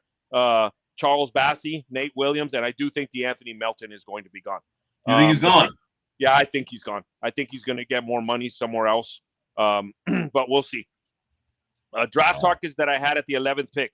Yaxel Lendeborg, like I mentioned. Braden Burris, who's gone. Morris Johnson, who's gone. Ade Mara, and the guy that I think in my gut, I think they're going to go with is Cameron Garr. Shooting guard, small forward out of Baylor. I think they're going to go with this guy, even though I want Yaxel. I think this is what they're going to do. And then for their 54th pick, I had a guy, Tucker DeVries, small forward out of Indiana. He's an elite shooter. He's got good size for a wing. We'll see how that works out. But that was kind of my stats here for the Warriors. I do want Yaxel. Go ahead. Yep. Go ahead. So what I was going to tell you is that at number 11, AI had Braden Burries to be selected here. Now, the two best available players that have not been drafted yet are Yaxel and Ade Mata, which is interesting because we have a short that we just recently released about that decision where I asked you, who do you want? Right. And you said you wanted Yaxel, but it really depended on who stays and who goes on the roster. Correct. So it does. Porzingis is gone, Al Horford's gone, then Ade Mata's the guy. Those guys are still on the team. So is your prediction still going to be Porzingis is a free agent, so I'm sure they've had conversations. Yaxel to me is the bigger gamble. And the reason he's the bigger gamble is because he only played like 20 plus minutes per game for Michigan. They really used him. So his conditioning is in question. He's a bigger player. He is a bigger guy. He's not as developed as Yaxel is. Obviously, Yaxel's the oldest, I believe, college player in this draft. He'll be 24 when he puts on an NBA uniform. But I think Mara potential. I won't say even potentially. Mara has the higher upside, but he also has a lower floor. So so I see him as more of a gamble. I think Yaxel's exactly what they need. They need some size. They need someone who can attack the hoop. He can do all of those things. Yes, I think he's perfect here. But I do think they're going to go with Cameron Carr. I think they want a wing player. Guy has really stepped up this. Yeah, Guy's has really stepped up this past season. Whether or not he's going to be a starter, I mean, we could have a discussion around that. But I want Yaxel. I think they're going to go Carr. So Cameron Carr, according to AI, is the 17th best player in this draft, according to AI. But they had Darius Acuff at 15. He got drafted already. Morris Johnson was 13. He got drafted already. So they have Braden Burries, Dalen Swain, right around this area as the next two picks. And then they all, as I mentioned, Yaxel and Ade Mata are the two best available that have not been drafted yet. So it's kind of in line, like I said, with our short, where this decision point is here for the Warriors. And correct. I think Ade Mata is the wild card here. Okay. I'm saying Yaxel's going to be picked. That's my call. And you're saying I'm Cameron Carr. I'm hoping Yaxel gets picked, but I think it's going to be Cameron Carr. So let me ask you, do you think, because I heard like there was grumblings that, the guy who was just picked, Braden Burns. Yeah, would be the guy that the Warriors. Oh, no, I think that if he was still available, that's they would have taken him? Yeah. You think they would have taken him? Yes, I think they would have taken him. Yes. Interesting. Yeah, the Lilliputian army continues. That's what I'm saying. I think the fan base is tired of this, dude. I'm not disagreeing with you, Eddie, but this has been the trend. I think this is what they're going to do. I hope I'm gone. Like I said, I hope I'm wrong, but I think this is the route they're going to go, and we'll see. Like I mentioned, I don't think he's that star, but I do think he's a bigger player. He's got some good interior defense. He shoots. I wouldn't call him an elite shooter. I was watching his shot. It's a little, Anthony Corral type shot, where it's a little hand to the side, not quite underneath, a little bit of a knuckleball. But we'll see what they do here. Like I said, I'll be really happy if they take Yaxel. So, hey, bro, let me ask you something. We forgot to, we over, the Kings were selected they had a picks ago. Yep. But, we've been kind of talking about the best players for each franchise. Do you remember who we picked for the Kings? The best player franchise history for the Kings. Mitch Richmond. Yeah, Mitch Richmond. Yes. That's who we put. Now, for the Warriors, who's the pick right now? That's easy. Steph. Right? Yeah, it's exactly. Steph. We picked Steph, and it is Steph. And there's nobody right now that would on either. Nobody from the Kings nor the Warriors that are going to challenge that title as the best of their franchise. Correct. Not at the moment. I agree. Yeah, I agree. And then before them, did we go over the Bucks? No, we did not. So you know who we picked there, bro. Did we pick Kareem? No, we picked Giannis. Okay. All right. I didn't remember. Giannis. But now he's no longer there, so it might have to be Kareem. But Kareem left to go to the Lakers. Yeah, and he more of his career was a Laker. He's more of a Laker. He won 5 titles with the Lakers. I agree. So but what's interesting is he won as many championships as Giannis did for his. All right, here we go, Eddie. Yes. Yes. Yaxel? Yes. They took Yaxel. Yeah. I'm super happy with this. Dude, Warriors I am Nation is super totally happy loving with this. this, dude. Dude, I am the Warrior super Nation is happy with loving this pick. this, man. Oh, this is such a good pick, in my opinion. We'll see if next year I'm complaining about it when we're doing next year's draft. But I'm happy. I am happy with this pick. Dude, this is and you nailed it. You know, yeah, this was the guy that we should pick. You know, in the short. This is the guy that I was saying they should take when we were watching the tournament. You know, I'm like, we need to take this guy. Exactly, dude. Right on, man. Right on. All right, so we got now on the clock here is, you see, we're at number 11. We're at the Thunder. The Thunder are next. Yes, we are. Right, so, we are. So we already covered these guys in the pre-draft. So I'm just going to go ahead and go over some of the draft picks. So right now, according to the what I had here at number 12, Braden Burries was a guy that I had targeted. LeBaron Fallon is another guy that I also had targeted. And then, you know, we had Nate Ament here, who was also targeted at this time. So, and I think Nate Ament's already been taken. Is that right? No, he has not. No, he has not. Nate Ament and LeBaron and Fallon, are still available. So Nate Ament would be the guy that I thought that they would take. Now, according to let's see, we have, according to AI, at number 12, we have Dalen Swain as the pick, the small forward out of Texas. That's what AI says? That's what AI says. So Nate Ament is the best available. I forgot. I thought Nate Ament was taken, which I was saying that Yaxel and Ade were the best available. Nate Ament is actually the best available right now, and he has slipped because according to the AI, he was the 7th best player in this draft. Yeah, he's a little bit of a project, and I don't know if I'd agree with AI where 7th best player. The one that's a little bit of a wild card here, Eddie, and I'm going to ask you is, how concerned do you think the Thunder are at Chet Holmgren's play versus Wemby? Say it again. Say it again. One more time. How concerned? Yes. Do you think the Thunder are with Chet Holmgren at Chet Holmgren's play versus Wemby? Oh, so that tells you that they might be leaning towards a Day Mata now. That's what I'm asking, and I'm thinking that in the back of my mind. You pick up a younger center.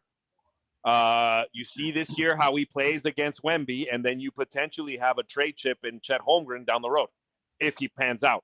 If he doesn't, then he doesn't. But Lord knows the Thunder has enough picks to make these kind of decisions. That's not a bad pick, man. The Thunder are going to just get richer no matter who they pick here, man. Correct. Right? No matter who they pick. And they might just take a flyer in Nate Ament now. And, here's the thing. They got rid of Aaron Wiggins, who's a small forward. So, and then Jalen Williams is their starting small forward. So they might take Nate Ament, who was a small forward here. Correct. Go ahead, finish. No, I was going to say, it's either going to be LeBaron Fallon or Nate Ament, because in my opinion, I don't know if Shea should be a point guard. He is a point guard, but I don't know if he should be a point guard. He's more of kind of a tweener. He's kind of lanky, strong, long. He'd be better, I think, as a combo 2 guard with sometimes taking point guard responsibilities. But I think they need a real true point guard type. So well, I'm gonna go Mara.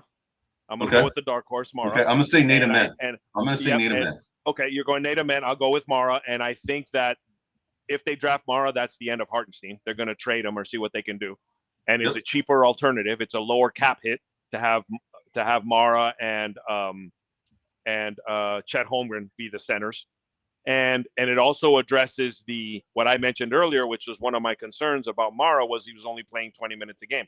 Yes, and if he goes onto that team, I don't see him having a need to play more than 20 minutes a game. So I think he's a good fit here for a lot of reasons. They get cap because they traded Wiggins, not because they didn't like him, but because it was a cap casualty. Yeah. Hartenstein also they paid, so they'll be paying a rookie contract. So that is also a relief in cap. So the more I think about it, the more I'm leaning towards Mara here. Okay, I'm saying Nate Amen. All right. Okay. Let me ask you something. As far as the best player in Thunder history, Durant. Kevin Durant. That's who we picked. Yeah, Durant. Now, do you see anybody on this current Thunder squad that can supplant him? Yes, SGA. Okay. Yes, absolutely. SGA. Okay. So I would argue that he's already surpassed him because he brought a championship. Because there's more championships. Yeah, he brought a championship to the organization, and Durant never did. So I still think Durant's the more complete player offensively. Sorry, offensively, not complete as in everything. Yes. But I think SGA is probably, if I'm a Thunder fan, I'm probably pulling for SGA, especially given how Durant left and all that.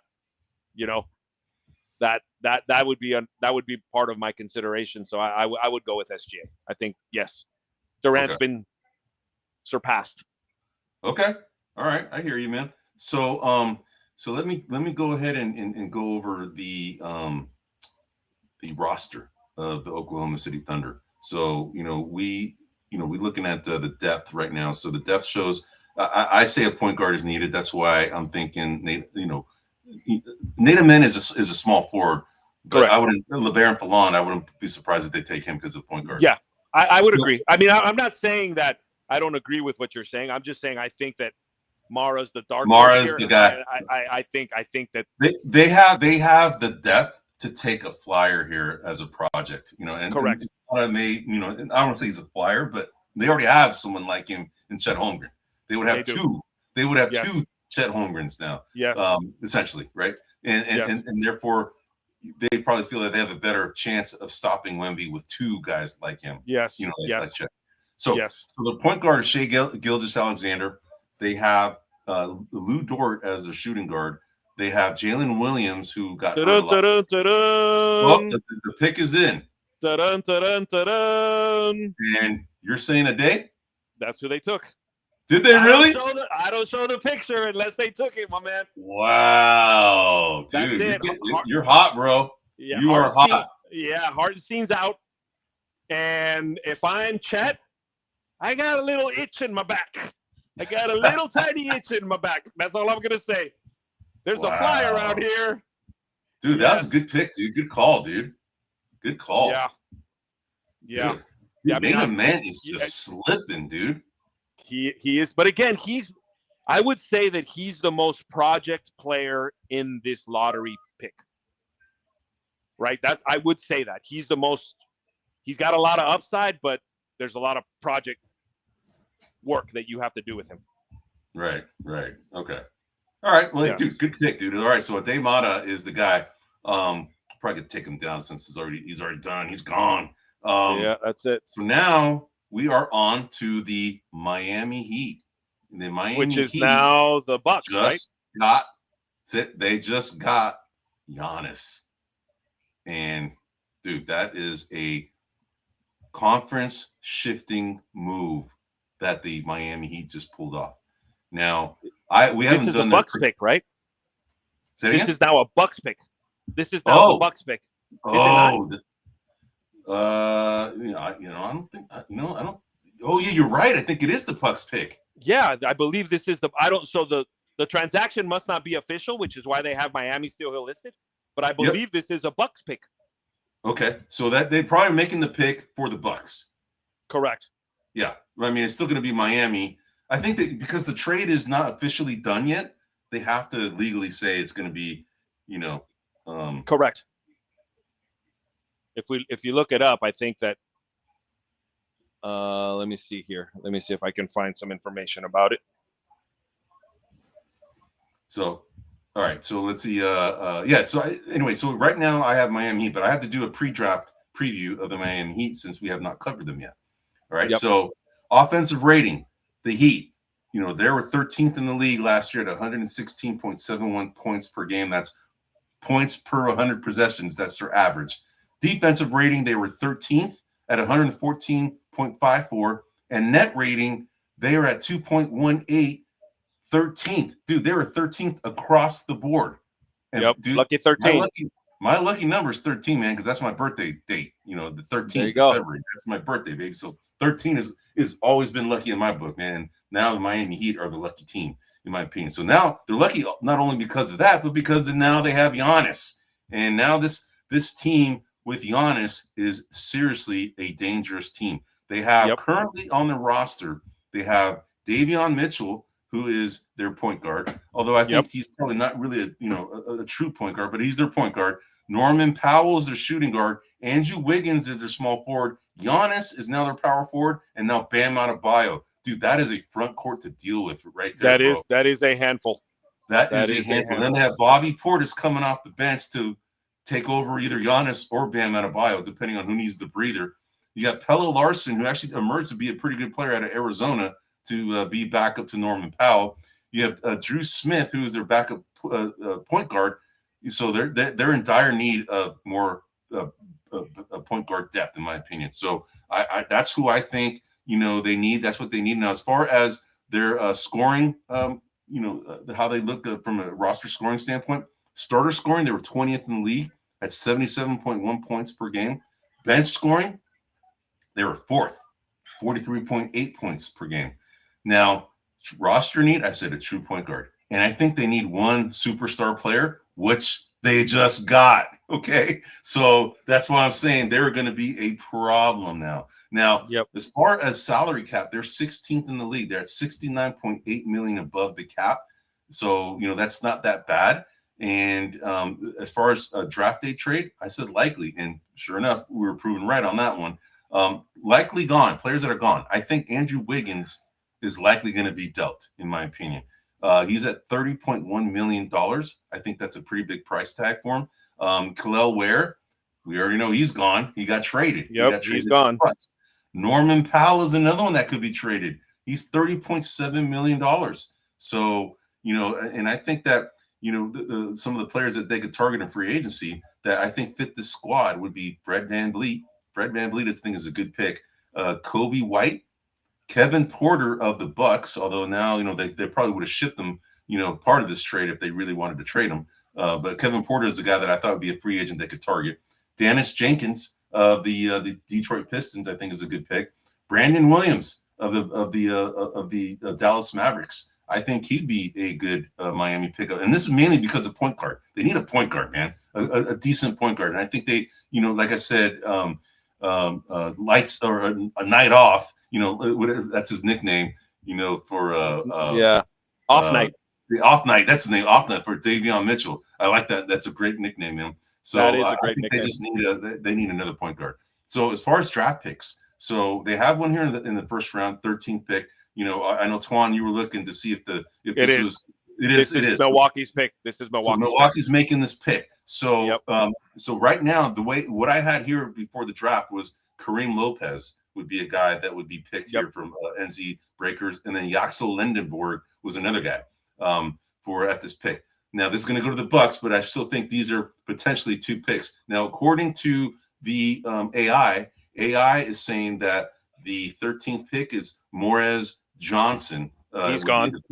He's gone. Exactly. So now the best available are Nate Ament and Dalen Swain. Those are the guys that are. Yeah, I think they're going with Nate Ament. Nate Ament, okay. I think so. Yeah. Okay. Now, as far as the 41st pick, which is tomorrow, I have them as Joshua Jefferson, power forward out of Iowa State, and then Dylan Mitchell, small forward out of St. John's. That's the draft preview for the Miami Heat. Now, for best player in franchise history, who do we pick? Dwayne Wade. Exactly. Dwayne Wade. Do you see anybody in recent history that would take over Dwayne Wade as the best player in franchise history? I don't think he'll do it. But the closest player right now is Bam Adebayo. Well, Giannis, obviously. Bam Adebayo is a good pick, though. Bam Adebayo, I would say right now is the closest, but no, not yet. And dude, Bam Adebayo, 83 points last year. Who would do? That's going to be a trivia question for the ages. Who's the second highest scoring? Who has the second highest scoring game of all time after Wilt Chamberlain? Everybody's going to think Kobe Bryant. Yep. Nope. Bam Adebayo. Bam Adebayo. Who? All right, man. So hey, so I, to buy some time, I wanted to go ahead and throw out some questions to kind of fill up some time when we are done with our pre-draft shows. So let me ask you something, bro. So who are the top 5 players in the NBA today? Name them. The top 5 players. Yes. Okay. Shea. SGA is one. It doesn't have to be in order. Just top 5. Yeah. SGA. Okay. Luka. Okay. Joker. Okay. SGA, Joker.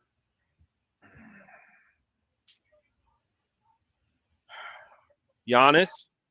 Okay. I agree with that.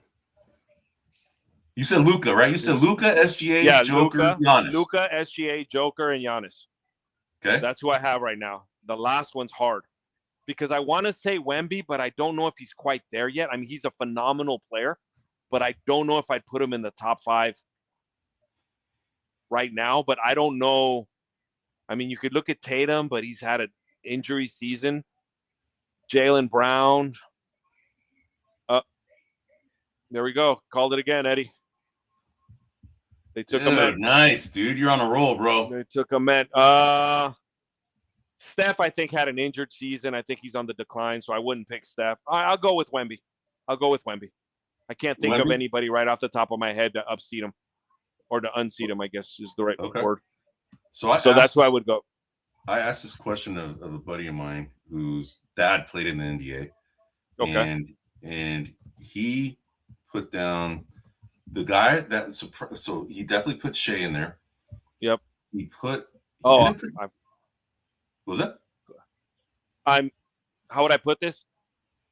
I just thinking about this, I might swap Luka for Jalen Brunson. That's who he put up there. Yeah. He put Jalen Brunson. Yeah. He said he's a top 5 player now. Yeah, I don't know. I mean, we're gonna have an argument about that, but I wouldn't say he's crazy. I would say he's nuts. So what's interesting is that I picked Joker and he didn't put Joker. I thought that was really interesting. See, that's crazy. How would you? And his whole argument is because he needs good players around him and he needs somebody to get him the ball to be effective. And I'm like, nah, I don't know about that, bro. I don't. He's up there, man. He's definitely one of the best players in the league, Joker. So, and you know who he put up there, bro? Without even thinking about it. So he put Brunson. He put Curry. No, I wouldn't. I love Curry. But Curry today, no. I don't. Yeah, I don't know. He put Curry. Put Curry, Shea, Brunson, Luka, and I forgot who the last one. I don't think it was Giannis either. It might have been. I forgot who the last one was. But anyway, so my top 5, in my opinion, Luka's up there for sure. Joker for sure. That's no question. Giannis for sure. I put Shea there, and then number 5 is the one where I have kind of like. So you had the same 4 I had. We said the same exact 4. Yes, and that's why I put Wemby in there, but I'm not.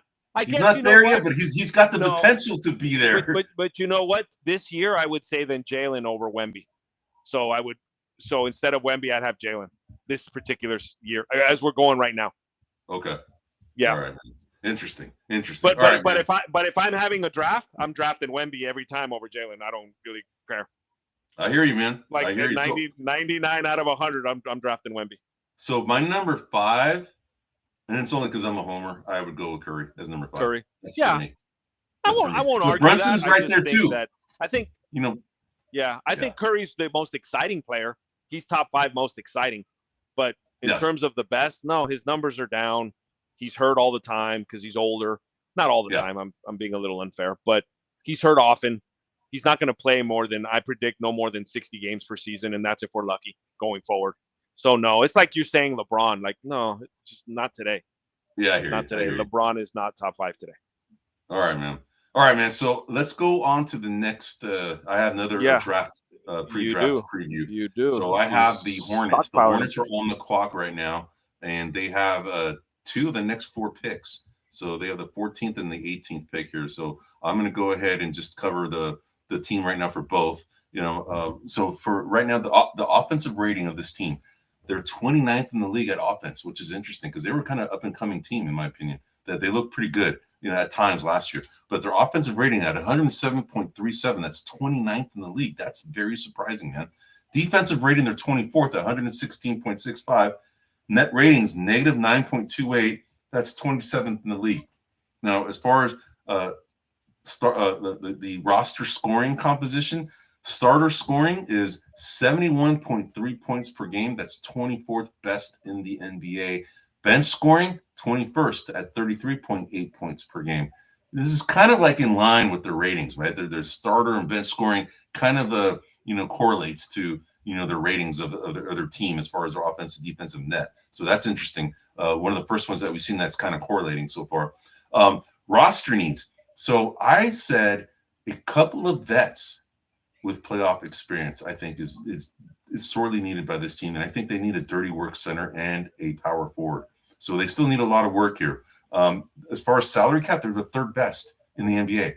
They're only $22.3 million above the salary cap. That's third best. Again, nobody else, is under the cap. Everybody's over, but it's just a matter of magnitude above that we're talking about. With number one being Memphis, I think Memphis was number one. They were about $1 million over the cap, which is crazy. That's crazy. They're that flexible. So draft day trade, I said likely. Okay, now the reason why I said likely is because 14th and 18th, that's could be coveted by some guys who are trying to move down. And I thought maybe the Warriors might be a team that may have tried to move down to try and get the players that they wanted. I think they probably thought Yaxel, because he wasn't going to slip any further. That's why they just stayed with that pick. And I'm really happy with that pick too. But I still think it's likely that they're going to make a trade. I wouldn't be surprised if there's something announced here shortly, especially if it goes a little longer than anticipated in making this pick. So players that are likely gone. I have Josh Green. He's kind of expensive for not playing that much. $14.7 million is kind of expensive for a guy who doesn't play that much. Grant Williams is another guy. $14.3 million. That's kind of expensive for a guy that doesn't really play as much as he should. And Tijani Salon, he's got a sister that plays for the Valkyries. I don't know if you knew that. Oh, does he? Okay, no, I didn't know that. Yeah, he has Where's Mike? Where's Mike?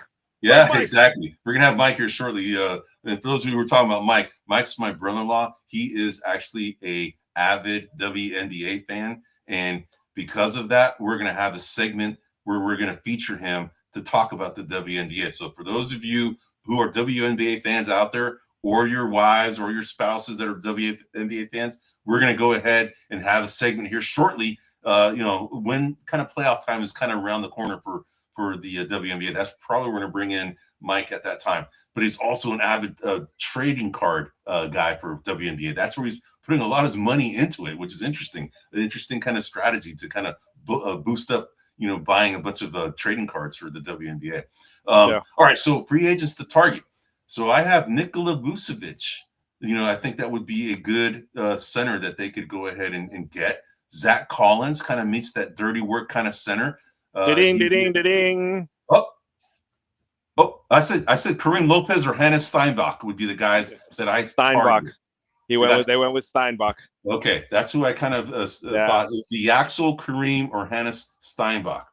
All right, Hannes Steinbach is an absolutely great home run for them. You said they needed a dirty work center power forward. This guy was the best rebounder in college basketball last year. Absolutely a dirty work guy. Nice, man.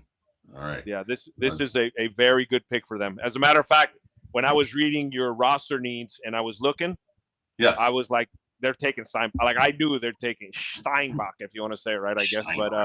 But yes. I had a really strong feeling they were going to go with Steinbach here. Good pick. All right, so good job, Hornets. Yeah, for sure. So so as far as other free agents that they could target now, I said Zach Collins and Nikola Vucevic.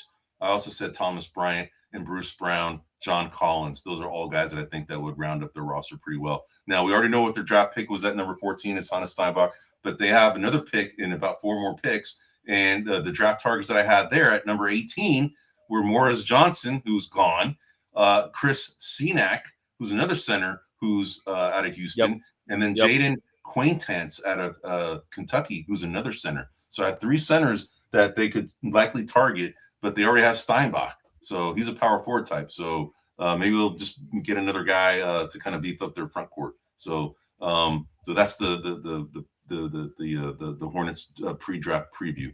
All right. So now we got next on the clock. We have the Chicago Bulls again. So, yep. Yep, another pick by the Bulls.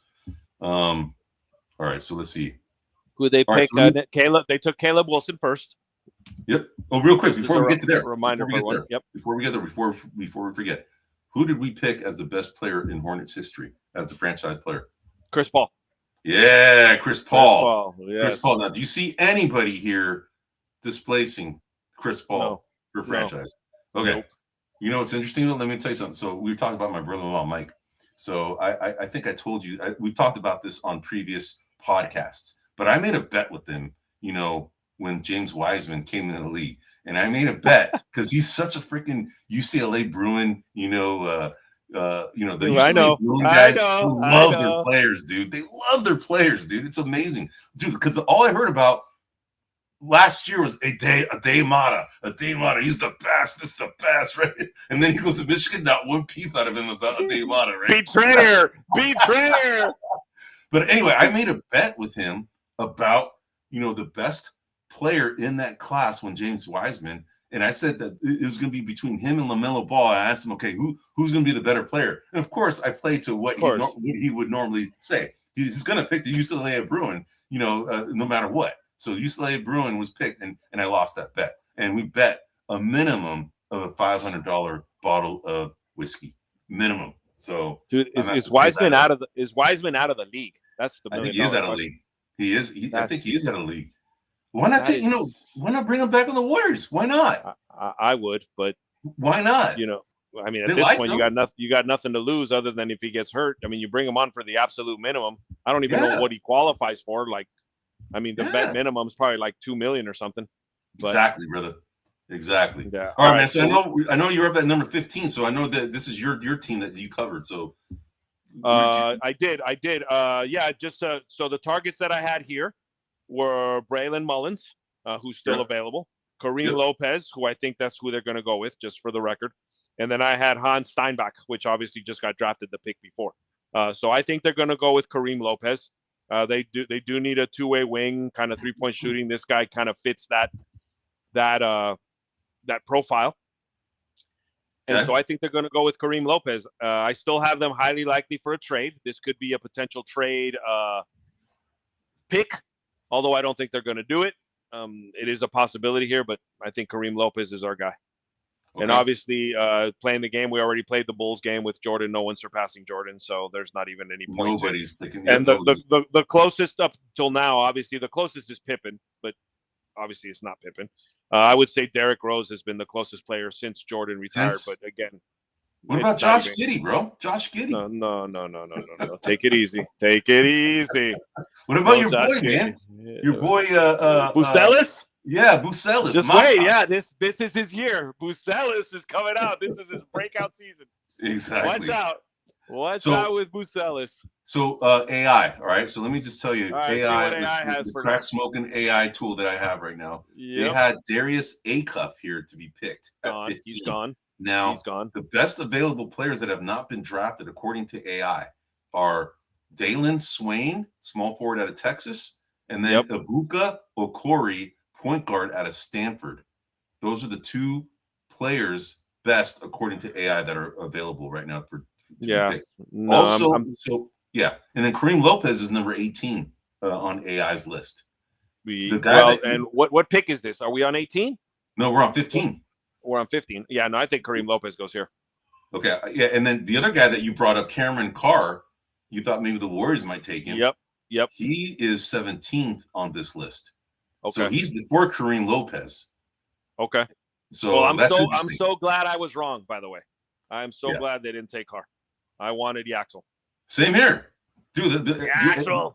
I could just imagine, dude, tomorrow, like the talk shows, they're going to be going like just nuts over this guy, dude. Yeah, I think so. Even though he's older, he's going to be 24. It's okay, man.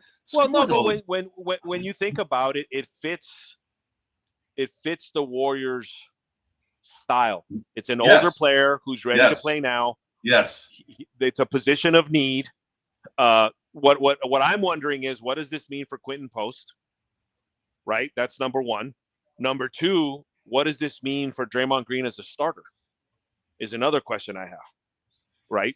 Can Yaxel come in and start? What are they going to do with Draymond Green, dude? Let me ask you that. What do you think? Do you think that they're going to re-sign him?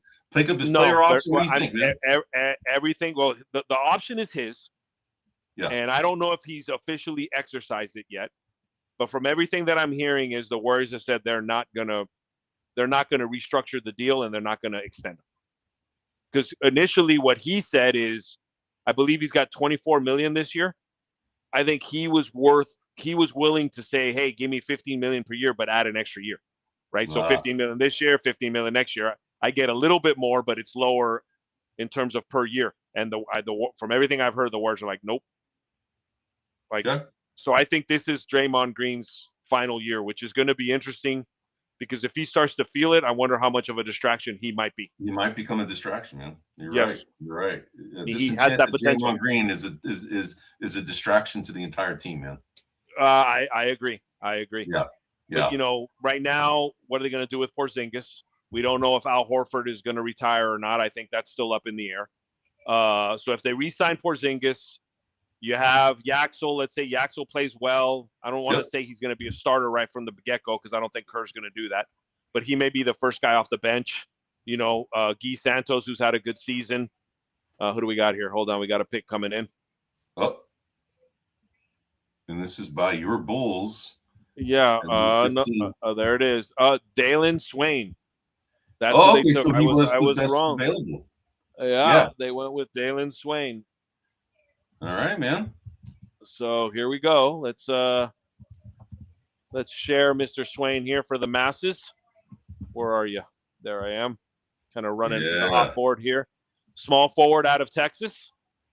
Known quantity. I think Kareem Lopez is a little bit less known. He didn't go to college in the US. He's played in Mexico. Yep. For a professional team, which is something to be said there. But I think that, I don't know much about Dalen, so I can't really comment. But Texas is a good school. They've been doing well. So I think hopefully this is a decent pick. You got any background on Dalen? Any comps or anything? Let's see if I could find him.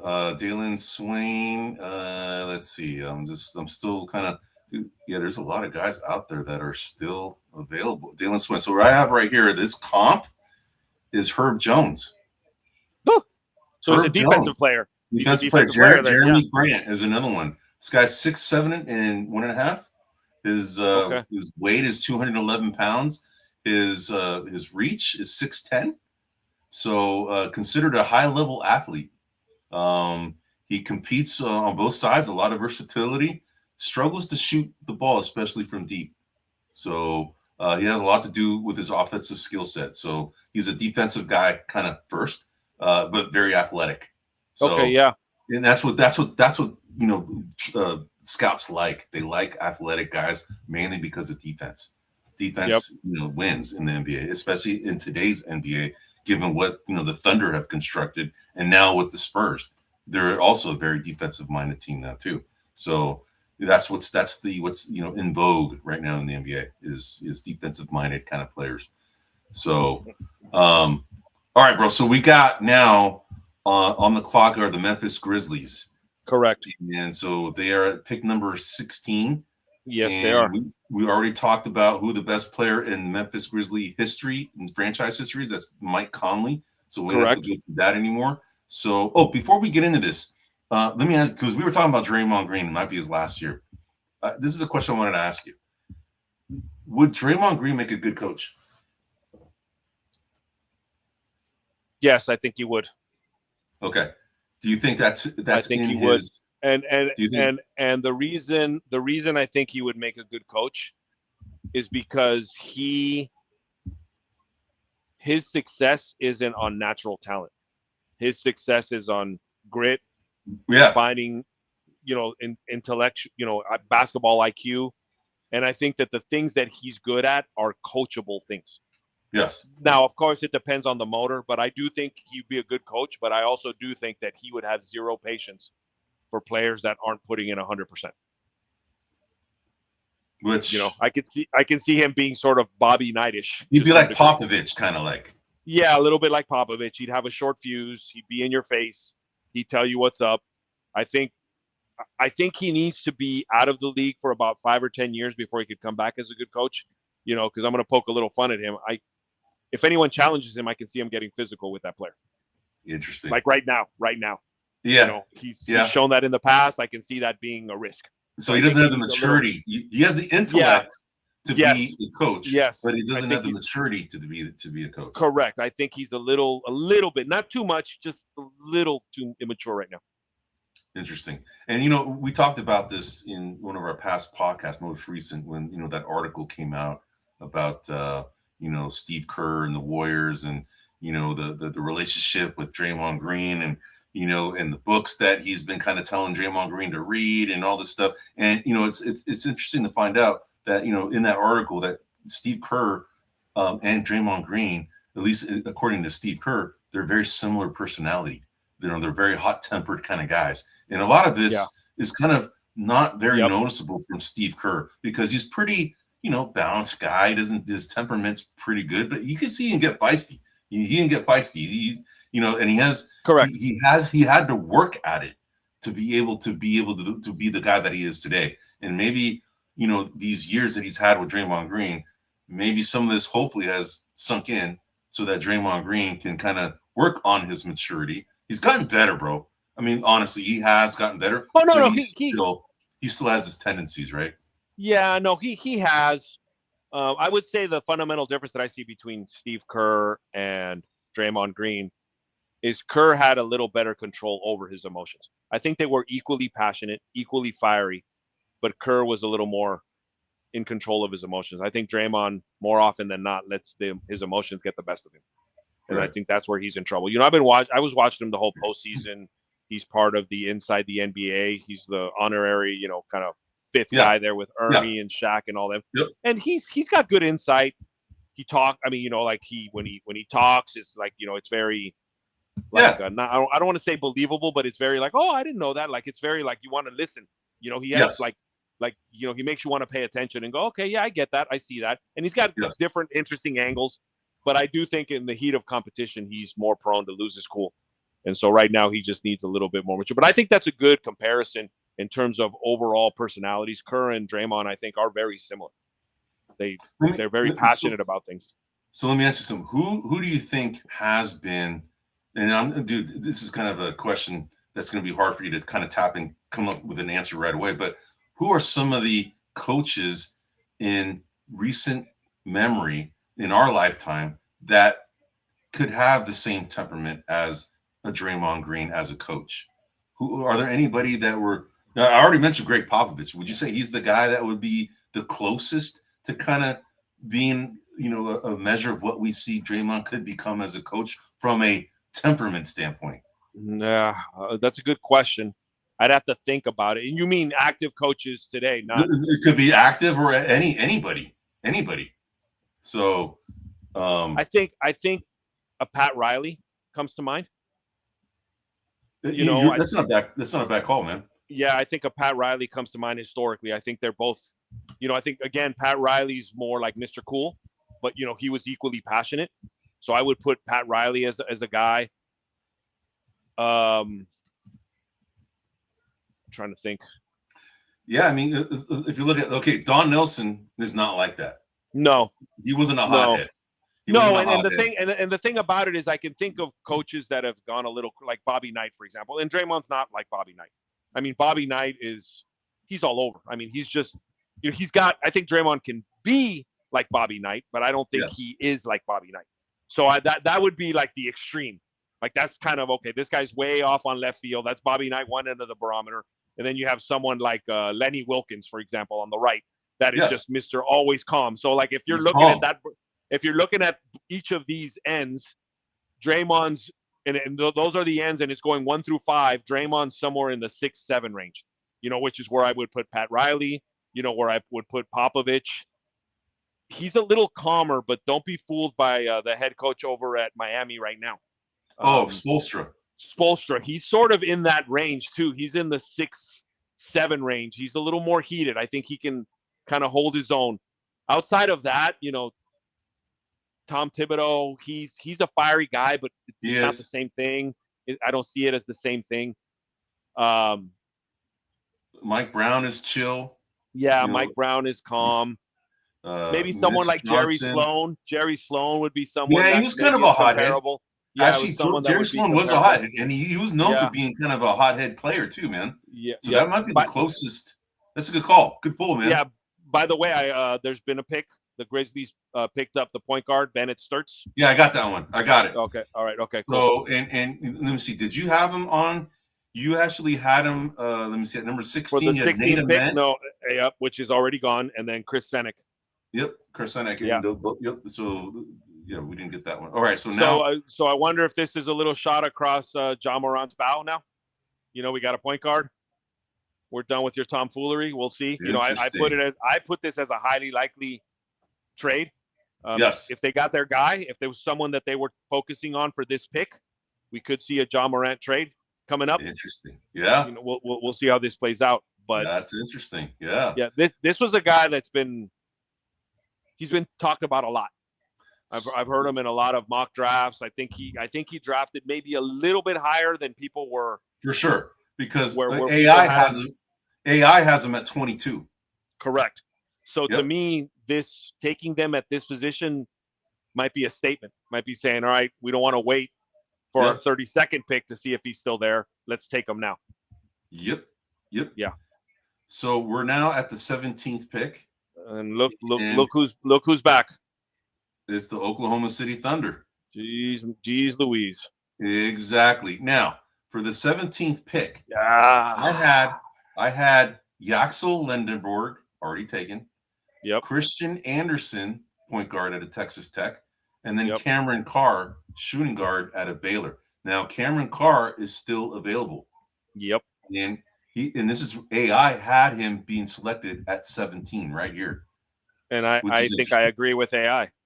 Yep. And but the best available according to AI is Ibuka Okori, point guard out of Stanford. All the other guys have been taken. So Darius Acuff was at number 15 and Hannes Steinbach at number 16, according to AI. Again, according to AI. Everybody else has already been selected, but the best available, again, Ibuka Okori, and then Cameron Carr. And then after that would be Kareem Lopez. I don't think they're going to go with Kareem Lopez. I think they're going to go with Cameron Carr here. Okay. I do agree with your observation that maybe they want to offset some of the point guard responsibilities to somebody else. And I wonder if this is why Sturts was taken the pick right before, because maybe Memphis figured that Thunder wanted to do that. Thunder were going to take him here, so they wanted to beat him to the punch and not wait for the 32nd pick. So I'm wondering if any of that is at play. So I think they'll go with the best available player, and to me, I think that's Cameron Carr. Okay. All right, man. All right, so I have a couple other questions in case we have any. Look at you, all prepared and stuff. I love it. I have to, dude. I have to be, bro. So you remember we had early on, I think like last year or maybe last year, I think we had a segment about we started this whole Mount Rushmore series. Yes, I remember the Mount Rushmore. Yeah, the Mount Rushmore series is fun, man. It's our highest viewed show yet. Right? We have it's number one highest viewed show on Gremlings Media Entertainment. More of on the entertainment sports side, because they have a political side too, which I think they had something that was even more than that recently. But we had this segment on the most underrated and the most overrated players. Now, for those of you who have not tuned in, episode 7, which you can look on YouTube or any other platform. Episode 7, you just count from the bottom all the way up. Episode 7, we talked about the most underrated players, and then episode 9, we talked about the most overrated players. And we have clips on those as well, in case you don't want to watch the full podcast. But what I wanted to ask you, bro, is in today's game, who would you classify as overrated? All right. Who's overrated in your mind? Now, I know right now at this point. Yep. So who's considered overrated in the NBA today? What's interesting is that you brought up these guys when you were talking about, and I think two of the most overrated players today are the two players that the Wizard picked up. Anthony Davis and Trae Young? Yes, I think they're two of the most overrated players right now today. Nice, dude. Trae, I would say, is overrated because he's such a defensive liability. And his offense is really good, but it doesn't overcome his defensive liability. Like, I think and he's treated like a superstar. And so I would say he's probably one of the most overrated players. All right, hold on. We got a pick coming up. We got to pick who are the Thunder taking? So they took your guy. The guy that AI said, Obuka. Oh, they did. Yes. Oh, right on, man. Yeah, it was right. Hey, we got to chalk one up for AI. Yes, we do. Let me share that. Let me share the image there with everyone. Yeah, so I think Trae Young is one of the most overrated players. Let me think. Let me ask you something. What do you think of Devin Booker? Is he overrated? So I don't consider him in the upper echelon of players. So no, for me, I've never considered him there. So I wouldn't say he's overrated. I also think that he's been put in some pretty crappy positions. Like, there's been a lot asked of him that isn't really. I think he's been a complete team player, and he's done whatever's been done with. But I never really ranked him as one of like the A-level players. Okay, what about Brandon Ingram? Brandon Ingram. Yes, overrated. You know who else I would say is overrated, and he won a championship. I would say Jason Tatum's a little overrated. Interesting. Yeah, maybe that's a little East Coast bias, man. Honestly. Yeah, but I wouldn't say he's a lot overrated. He's not a schlub. Don't get me wrong, but I think he's a little overrated. All right. Yeah. I got you. What about but dude, that's a good pull on Anthony Davis and Trae Young. Yeah, I think they're both. Yeah, I think they're both overrated, and I think that the Wizards made a mistake trading for them.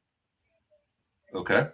Yeah. What about let me think of somebody else that isn't. So would you say now that the Knicks won, okay?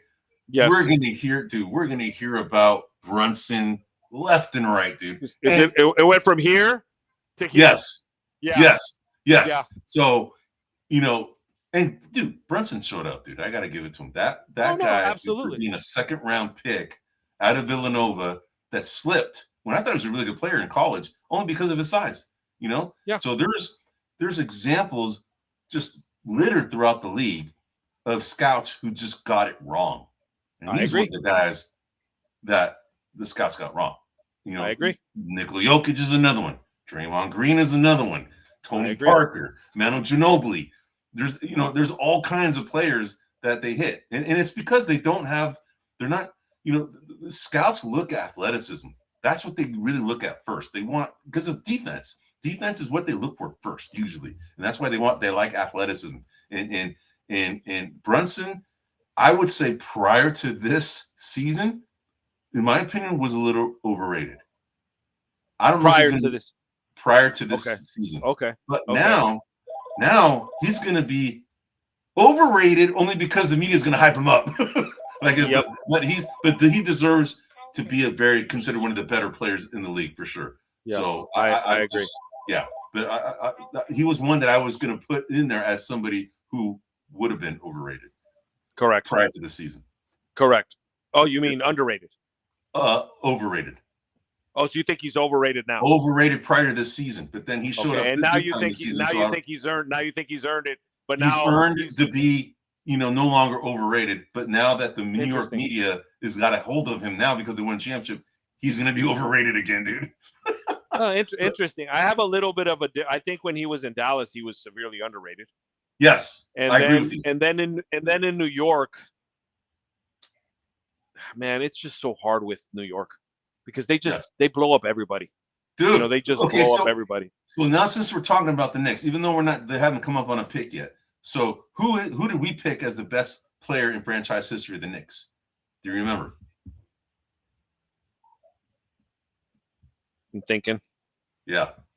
Was it Ewing? Nope. Okay, hold on. Let me think. Yeah. It's very. It's obvious, only because it was Clyde the Frazier? last. Yes. Yes. Yes. Clyde Frazier. Clyde Frazier, yes. He was considered the best of all time because that was the last time they won a championship, bro. Yep. Right? And I do think that. Yeah, I think it's. Do you think Jalen Brunson supplants him now? Well, the problem is I never watched Frazier play, so I don't have a full appreciation for what he could do. I'd like to sit down with an old New York Knicks fan and kind of do that. But yes, I would say that now people will argue that Brunson is overcome Frazier. I think that's going to be a topic of conversation. Okay. All right. So you can still think about that underrated. I'm gonna ask you about I've been thinking. I'm gonna ask you about underrated later. But let me get, since the Hornets are on the pick for number 18. AI has Kareem Lopez being picked here. Yep. Now everybody that's he's the best available player because all the players above him have already been selected. So there's nobody that has slipped to this point. So right now, Kareem Lopez is the best available pick according to AI. Now, and what did they pick in the 14th pick? I'm trying to remind myself now. I'm just trying. Well, it's on the ticker, man. It should be. Okay, they took Hans Steinbeck. Yep, they took it. Okay, yep. So they don't want a big. So Chris Senick is out of the conversation. Oh, yep. So everyone here you had was the center. Yeah, everybody was the center. Kareem Lopez is good. What's the other guy? Cameron Carr, I think, would be a good. Oh, that's right. Cam Carr has not been taken yet. Cameron Carr has not been. Yeah, he has not been selected. So I think he would be a good choice. So it's out of Cameron Carr and Kareem Lopez. Yes, I think so. Yeah, they're not taking another. I'd be surprised if they took another center. So you think Kareem Lopez or Kareem Lopez or Cameron Carr is what I'm going. Okay. ESPN here has as a best fit Christian Anderson Jr. a 6.3 guard from TTU. Interesting. That's what ESPN is kind of calling out right here. I just have it right in front of me, so I'm looking at it. But I'm gonna go with Cameron Carr or Kareem Lopez. I'm gonna say Kareem Lopez because here we go. So here's is it pick in? It's coming in right now.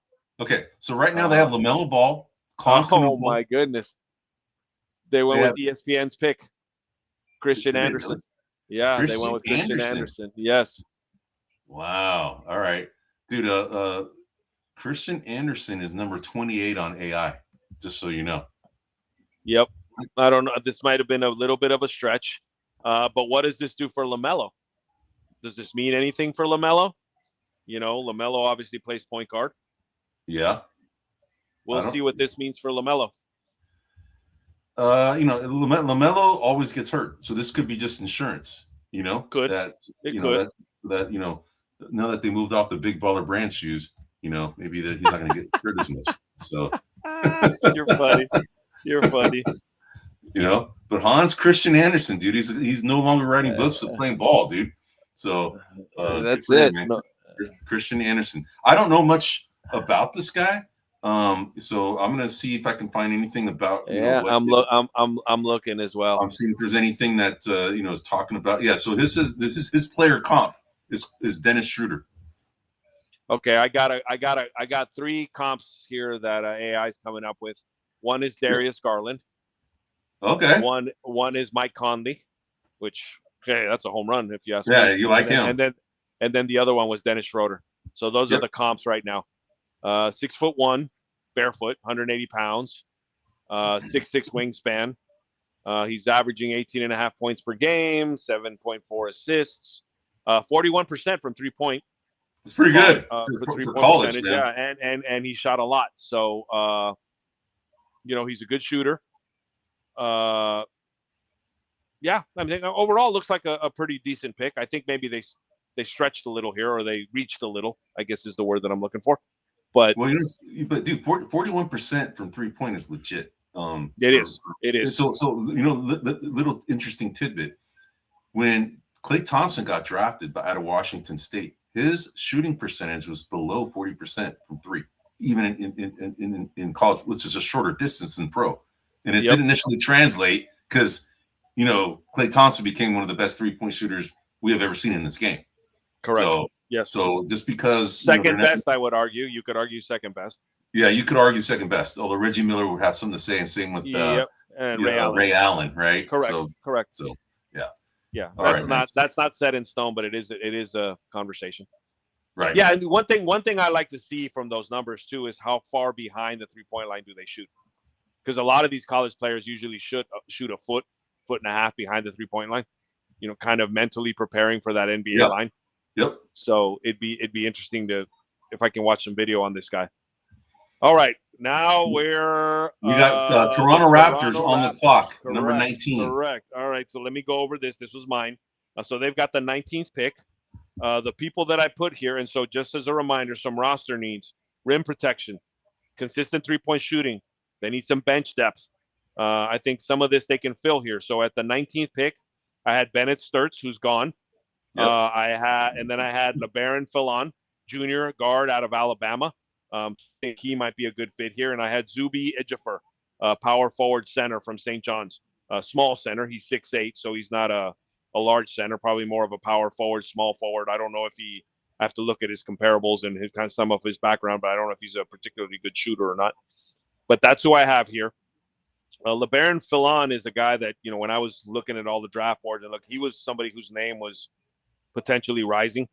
I don't know if they need necessarily a smaller guard on Toronto. They do have a lot of length and a lot of players that are 3-and-D type guys. Yep. They do need some shooting, so I would assume that they're going to go with the best shooting player here is what because I don't think they're going to get a rim protector. Although Senek is still available, so Senek might be a player that they pick up as a rim protector. But again, I have to do a little bit of research here. It's hard to get all of the information. Yep. And according to AI, the 19th best player is Jaden Quaintance, but that's taken into consideration that Cameron Carr and Kareem Lopez have already been picked, which they have not. So the best available right now is Cameron Carr, followed by Kareem Lopez, followed by Jaden Quaintance at center at Kentucky. So those are the three best according to AI. Okay. So while we're waiting for the pick, who did we pick as the best player in Toronto franchise history? Well, it wasn't Kawhi because I would have picked him as. Oh, it might have been Kawhi. Nope. Let me think. Okay, it wasn't Kawhi. So I was wondering where we kind of put him. We were in between two players, and it wasn't Kawhi. Was Tracy McGrady one of them? Yes, that's who it was. Okay. It was Tracy McGrady. Okay. It was between him and DeMar DeRozan. Yeah. Yeah, those, and then Kyle Lowry was another one just because, you know, he's Mr. Raptor. He's been around. He was on that team for a long time. Kyle Lowry. Yeah, but it's actually Tracy McGrady. Now, do you see anybody on the Toronto Raptors squad in recent history that would supplant Tracy McGrady as the best player in franchise history? This one I'm going to have to look up there. Give me 1 second. Here's their team, man. They have Emmanuel Quickley, Brandon Ingram, which we said is an overrated player right now in today's NBA. Yep.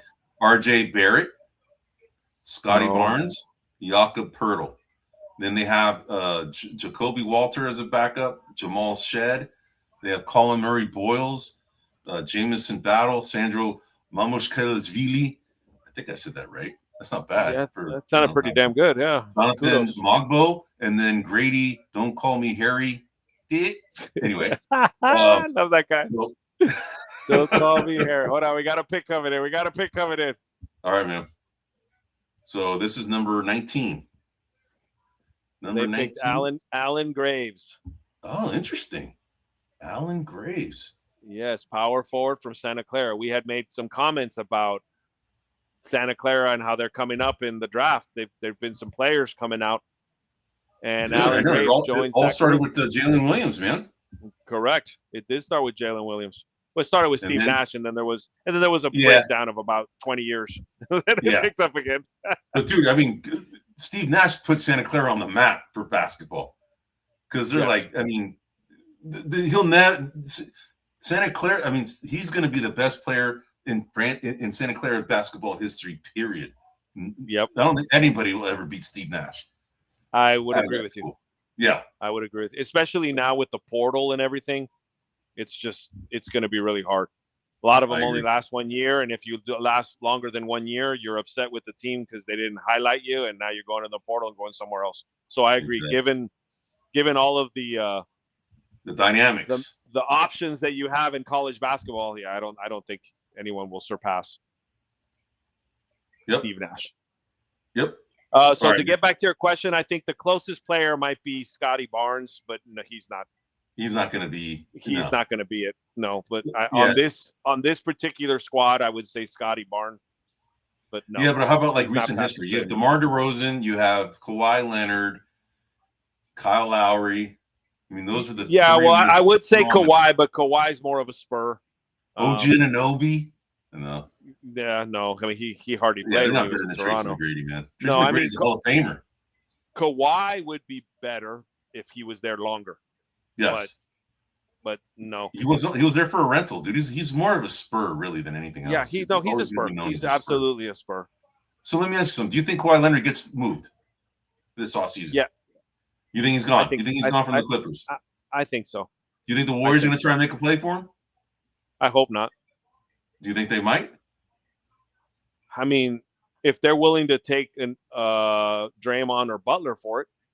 Okay, so here's the next question. If you were the Warriors and you had Kawhi Leonard and Jaylen Brown available, who would you take for the team? Well, I'd take Jaylen Brown. I think Jaylen Brown is that secondary ace scorer. I think mentally he's Kawhi Leonard, though, man. Yeah, but Kawhi's always injured and old, and we have to build for the future.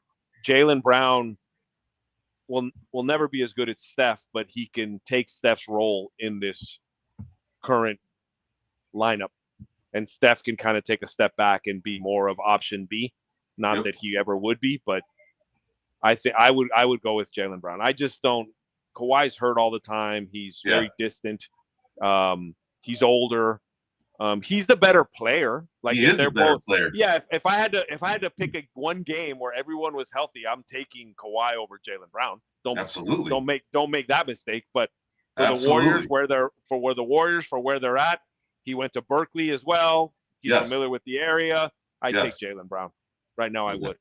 Right. But I don't think we have anything the Celtics would want.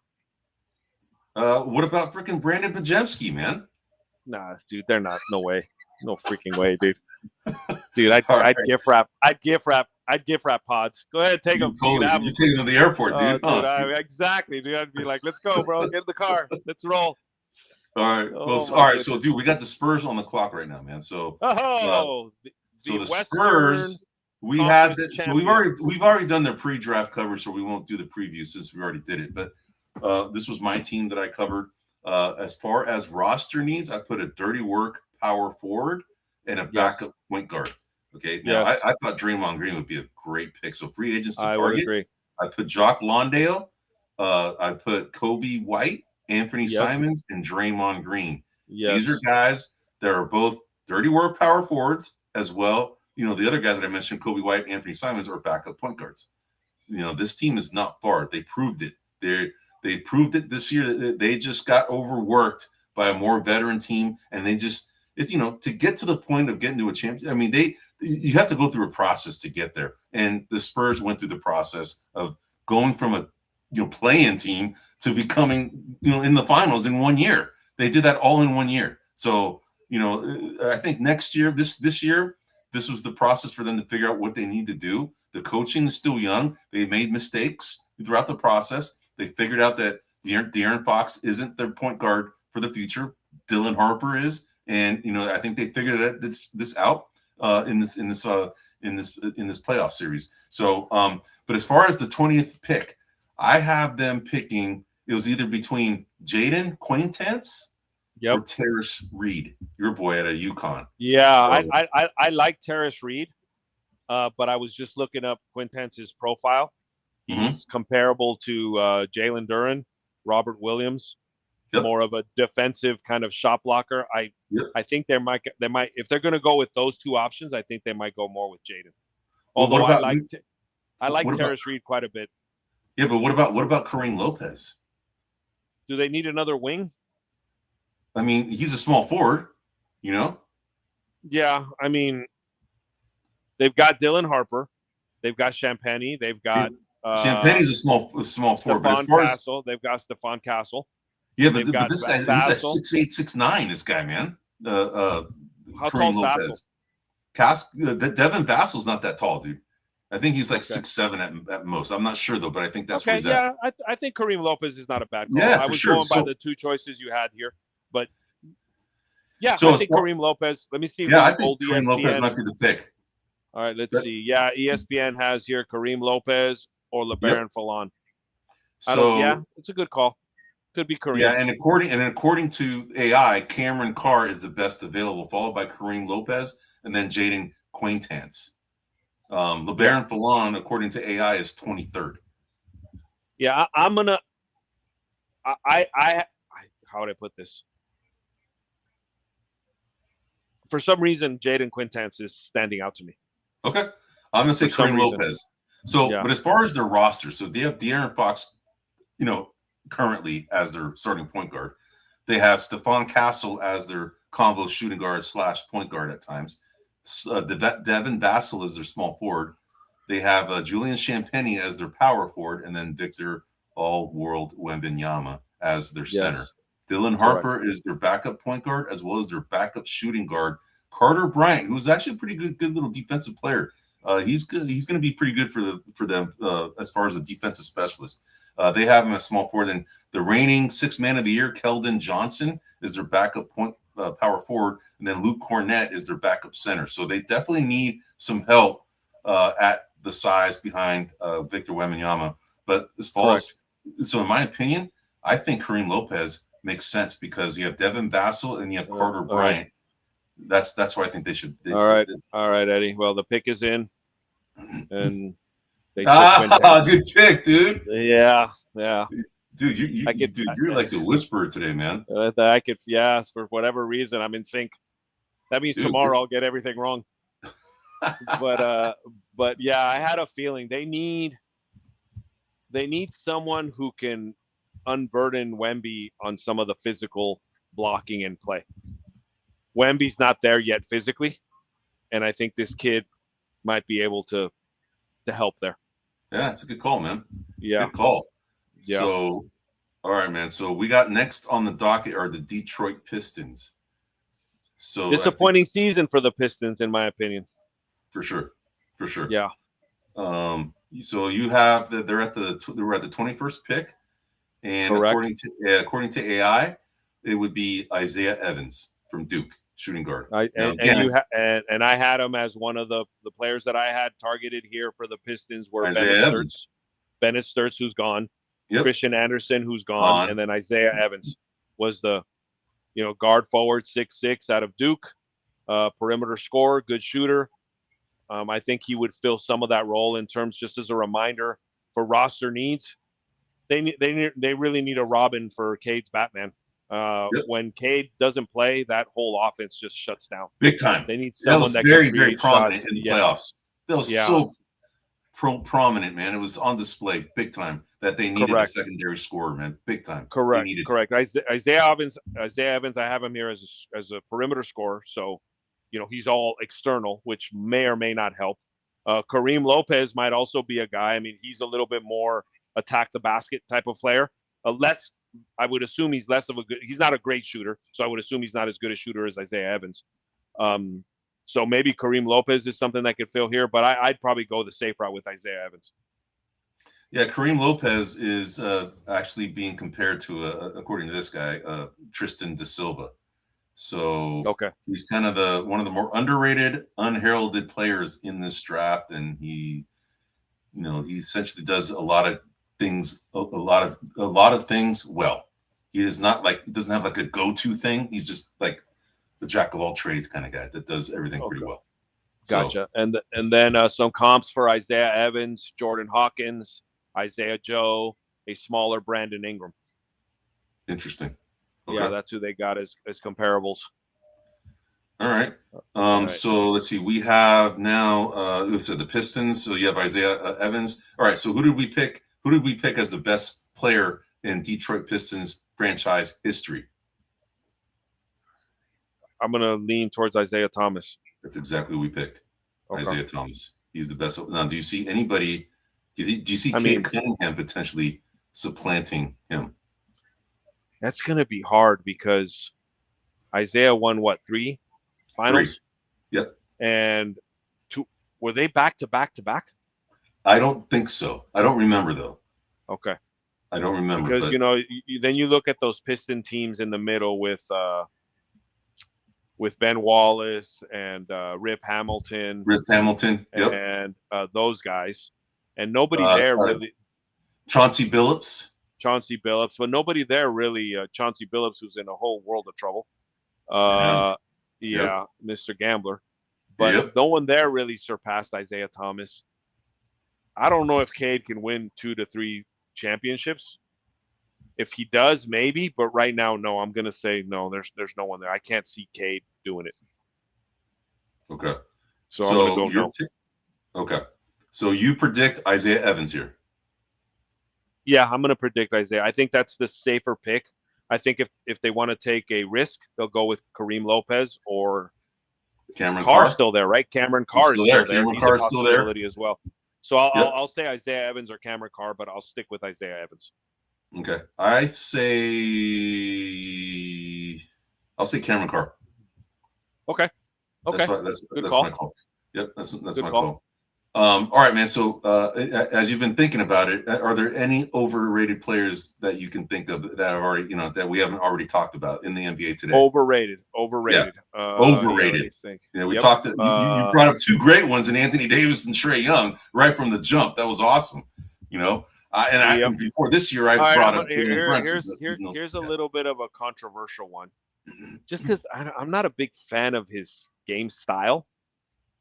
I think Austin Reeves might be a little overrated. Whoa, really? Yeah. I think he's a little underrated. Really? No, I think he might be a little underrated category. I hear a lot of talk about him, and I'm gonna go with in LA, overrated. Yeah, but again, he's in LA.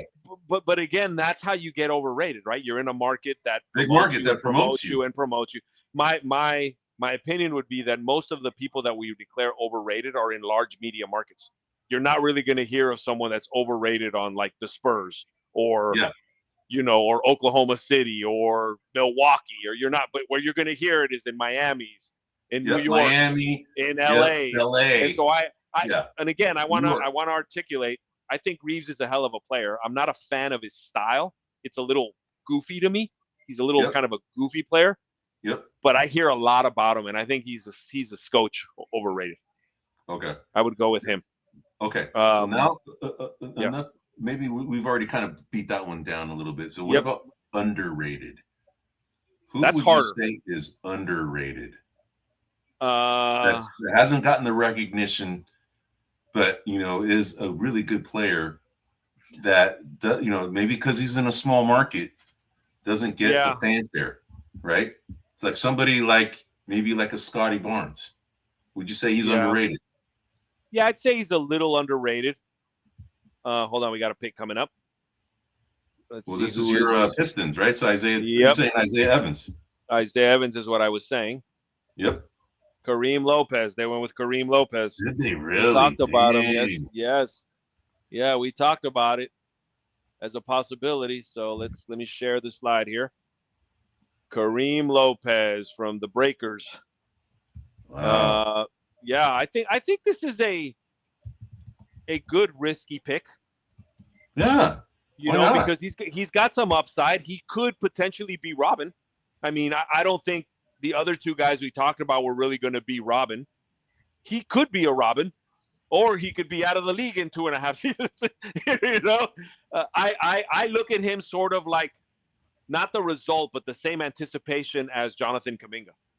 I'm kind of looking at him sort of that way. Okay.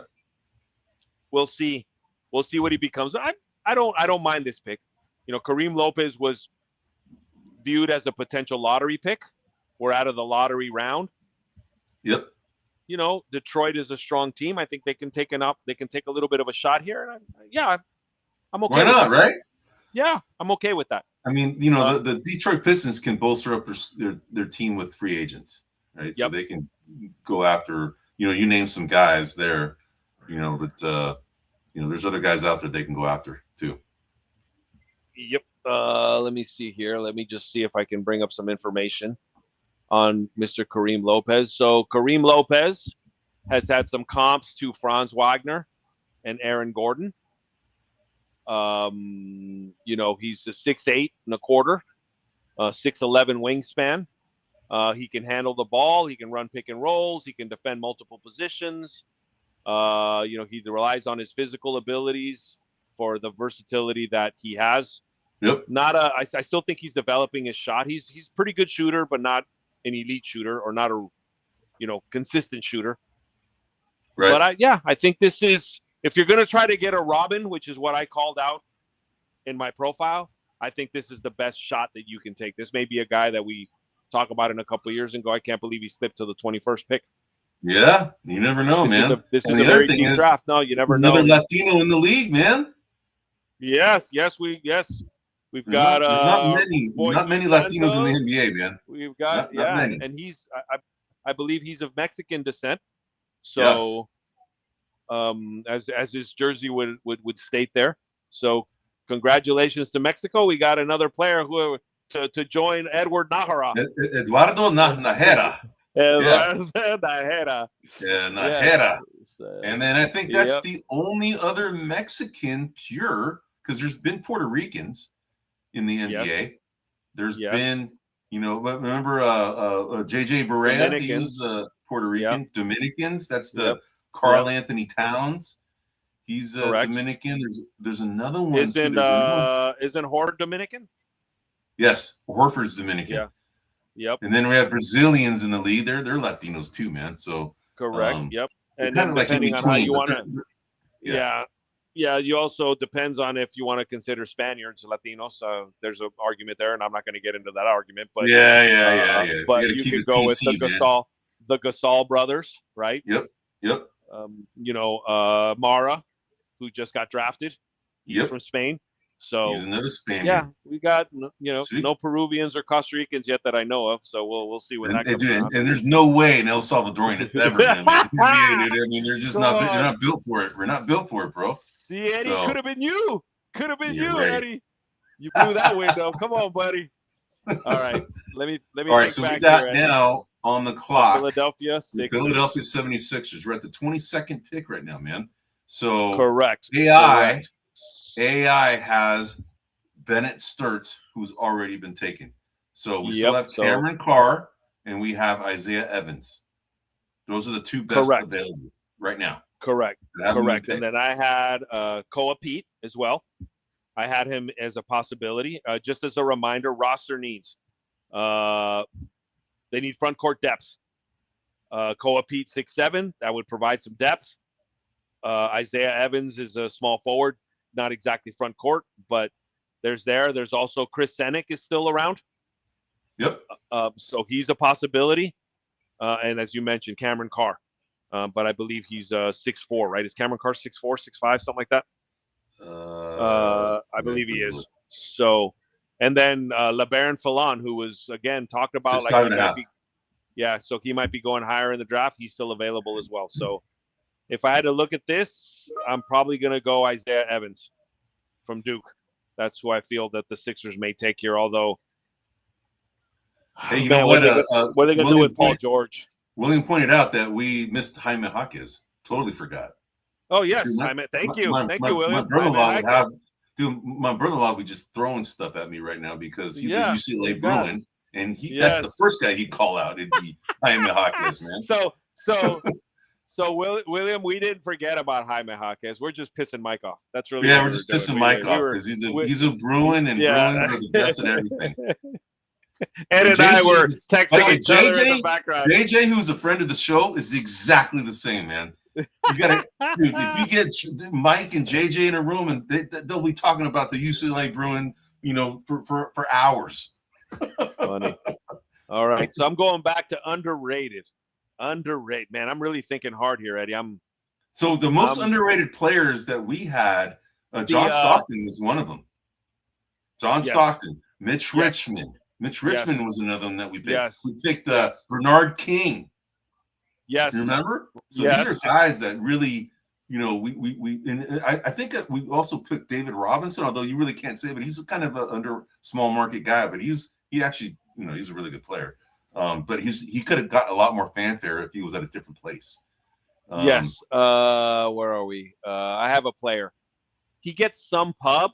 Yep. But I think not enough, and that is Atvia or Abdia. Yeah, that's a good call. Denny Abdia is from Portland. Underrated. Yeah, I think he's underrated. I think he's a decent player. All right, here we go. The Sixers pick is in.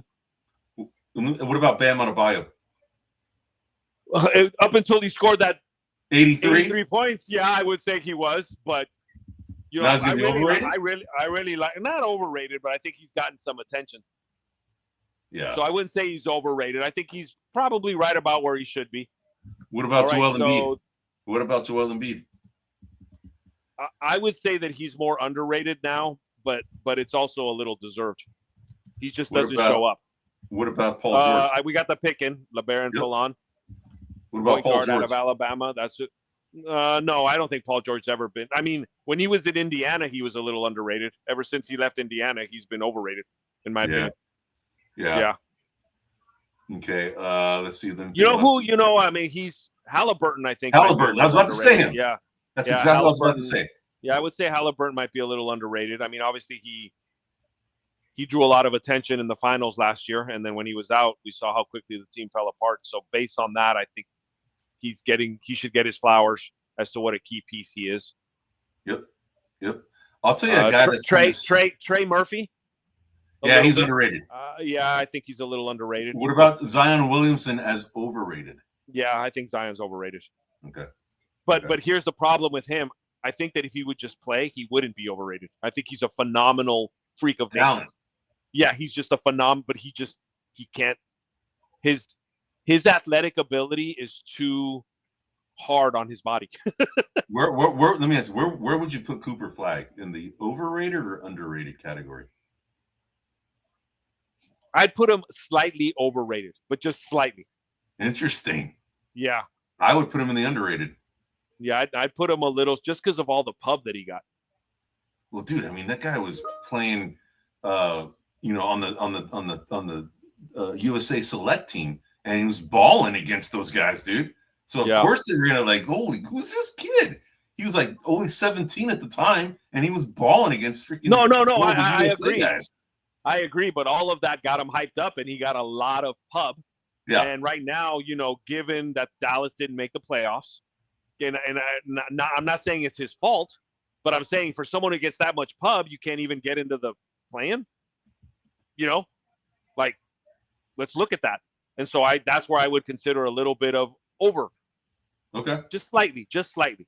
I'm not, but I think he can live up to the hype. I think he has the potential. All right. So real quick, the Atlanta Hawks are on the clock right now. Yes, and they this are. Is my team. I've already done the pre-draft preview in this show. I did it earlier because they had an earlier pick. They had the 8th Correct. pick. So I went ahead and covered that. But now at the 23rd pick, I had two guys here, Alan Graves, who's already gone, and then Henry Visar out of North Carolina. That was the guy that I thought, those are the two guys I thought would be picked here. Now, according to AI, the player that we picked here would be LeBaron Fallon, but he just got taken. He just went, yep. So we still have Cameron Carr and Isaiah Evans as best available according to the AI list. Correct. And as a reminder, Atlanta took Kingston Flemings with the 8th pick. They took a guard, which I'm reminding everyone because I'm thinking maybe they try to go bigger, someone like Chris Senick. Maybe they try to, I don't know, what they're thinking, but I'm just letting everyone know or reminding everyone that Kingston Fleming was the 8th pick. Yep. Okay. All right. And what is does ESPN show who the best available player is? ESPN has the two players. The best available they have is Chris Senick. And the best fit they have is Cameron Carr. Okay. So Cameron Carr on the AI was 17. Chris Senick is number 26. So Cameron Carr would be a steal in this position. Yes, in this instance. Yes. And they got him as the best fit. He's a 6'5" player. Okay. Out of Baylor, 6'5", 175. Maybe that's what we're looking at. Carr. All right. All right. So we already went through underrated, overrated. So yes. So let me ask you something. I'm gonna call out some names, and you're going to tell me if they're first ballot Hall of Famers or not. Okay. Okay. Luka Doncic. First ballot Hall of Famer or not? I'm thinking. Yes. Yes. Okay. Derek White. No. Okay. Jalen Brunson. Yes. God, yes. Just because this is only because of this year, it's a bro. media thing. It's a media thing, dude. Yeah. Yeah. It's just all right. Yes. Damian Lillard. Yes. I agree. James Harden. Yeah. Yes. He is. I mean, James Harden is probably top 5 greatest regular season player of all time. I agree. Yeah. I agree. And according to our player greatness index, he was slightly higher than Stephen Curry. Only because of. But I will put in big bold type regular season. Yes. But he's slightly edged out Steph Curry only because his stats are higher. He has more assists, more points, more, less. I think he has about the same amount of turnovers, but it's just his scoring and his assists were overwhelming, according to, if you compare him against Curry. Now Curry's, accolades are overwhelming against James Harden. But correct. Anyway. All right. What about Jason Tatum, first ballot Hall of Famer? Yes, I'm just. That one, I don't feel like it should be, but he's in Boston. Is a Celtics? Yes. Okay. What about Drew Holiday? He won't be, but he should be. Okay. What about Jaylen Brown? First ballot. Yes. I'm going to say no. Okay. But I reserve the judgment as to how he does wherever he's traded. From here on out. Yeah. Okay. I think he could be, but not right now. Kawhi Leonard. Yeah. Shoot. Yes. I mean, he's won championships in multiple organizations. He's won multiple championships. Yes. His injury history is going to hurt him, but yes, I think he'll be a first ballot. Okay. Devin Booker.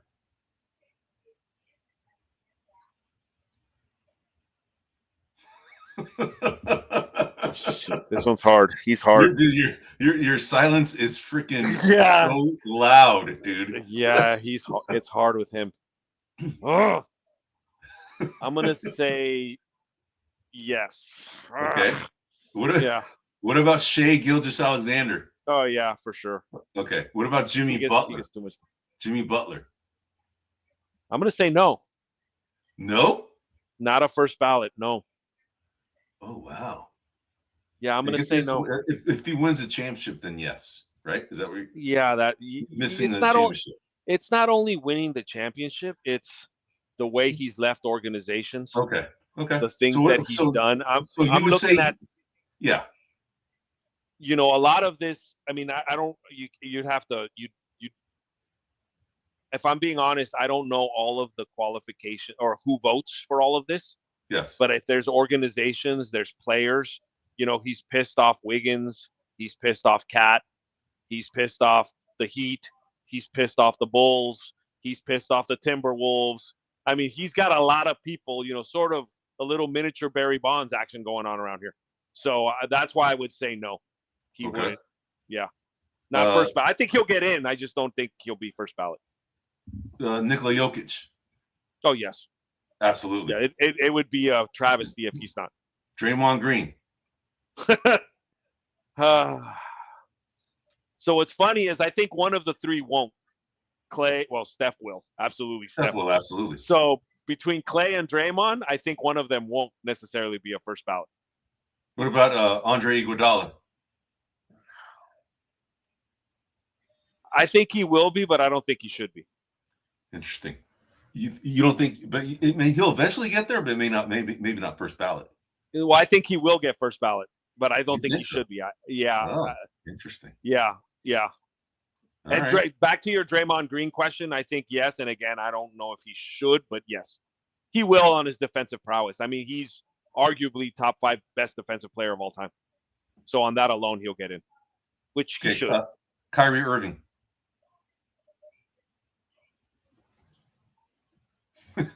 Silence is deafening, dude. No, him is a different type of silence.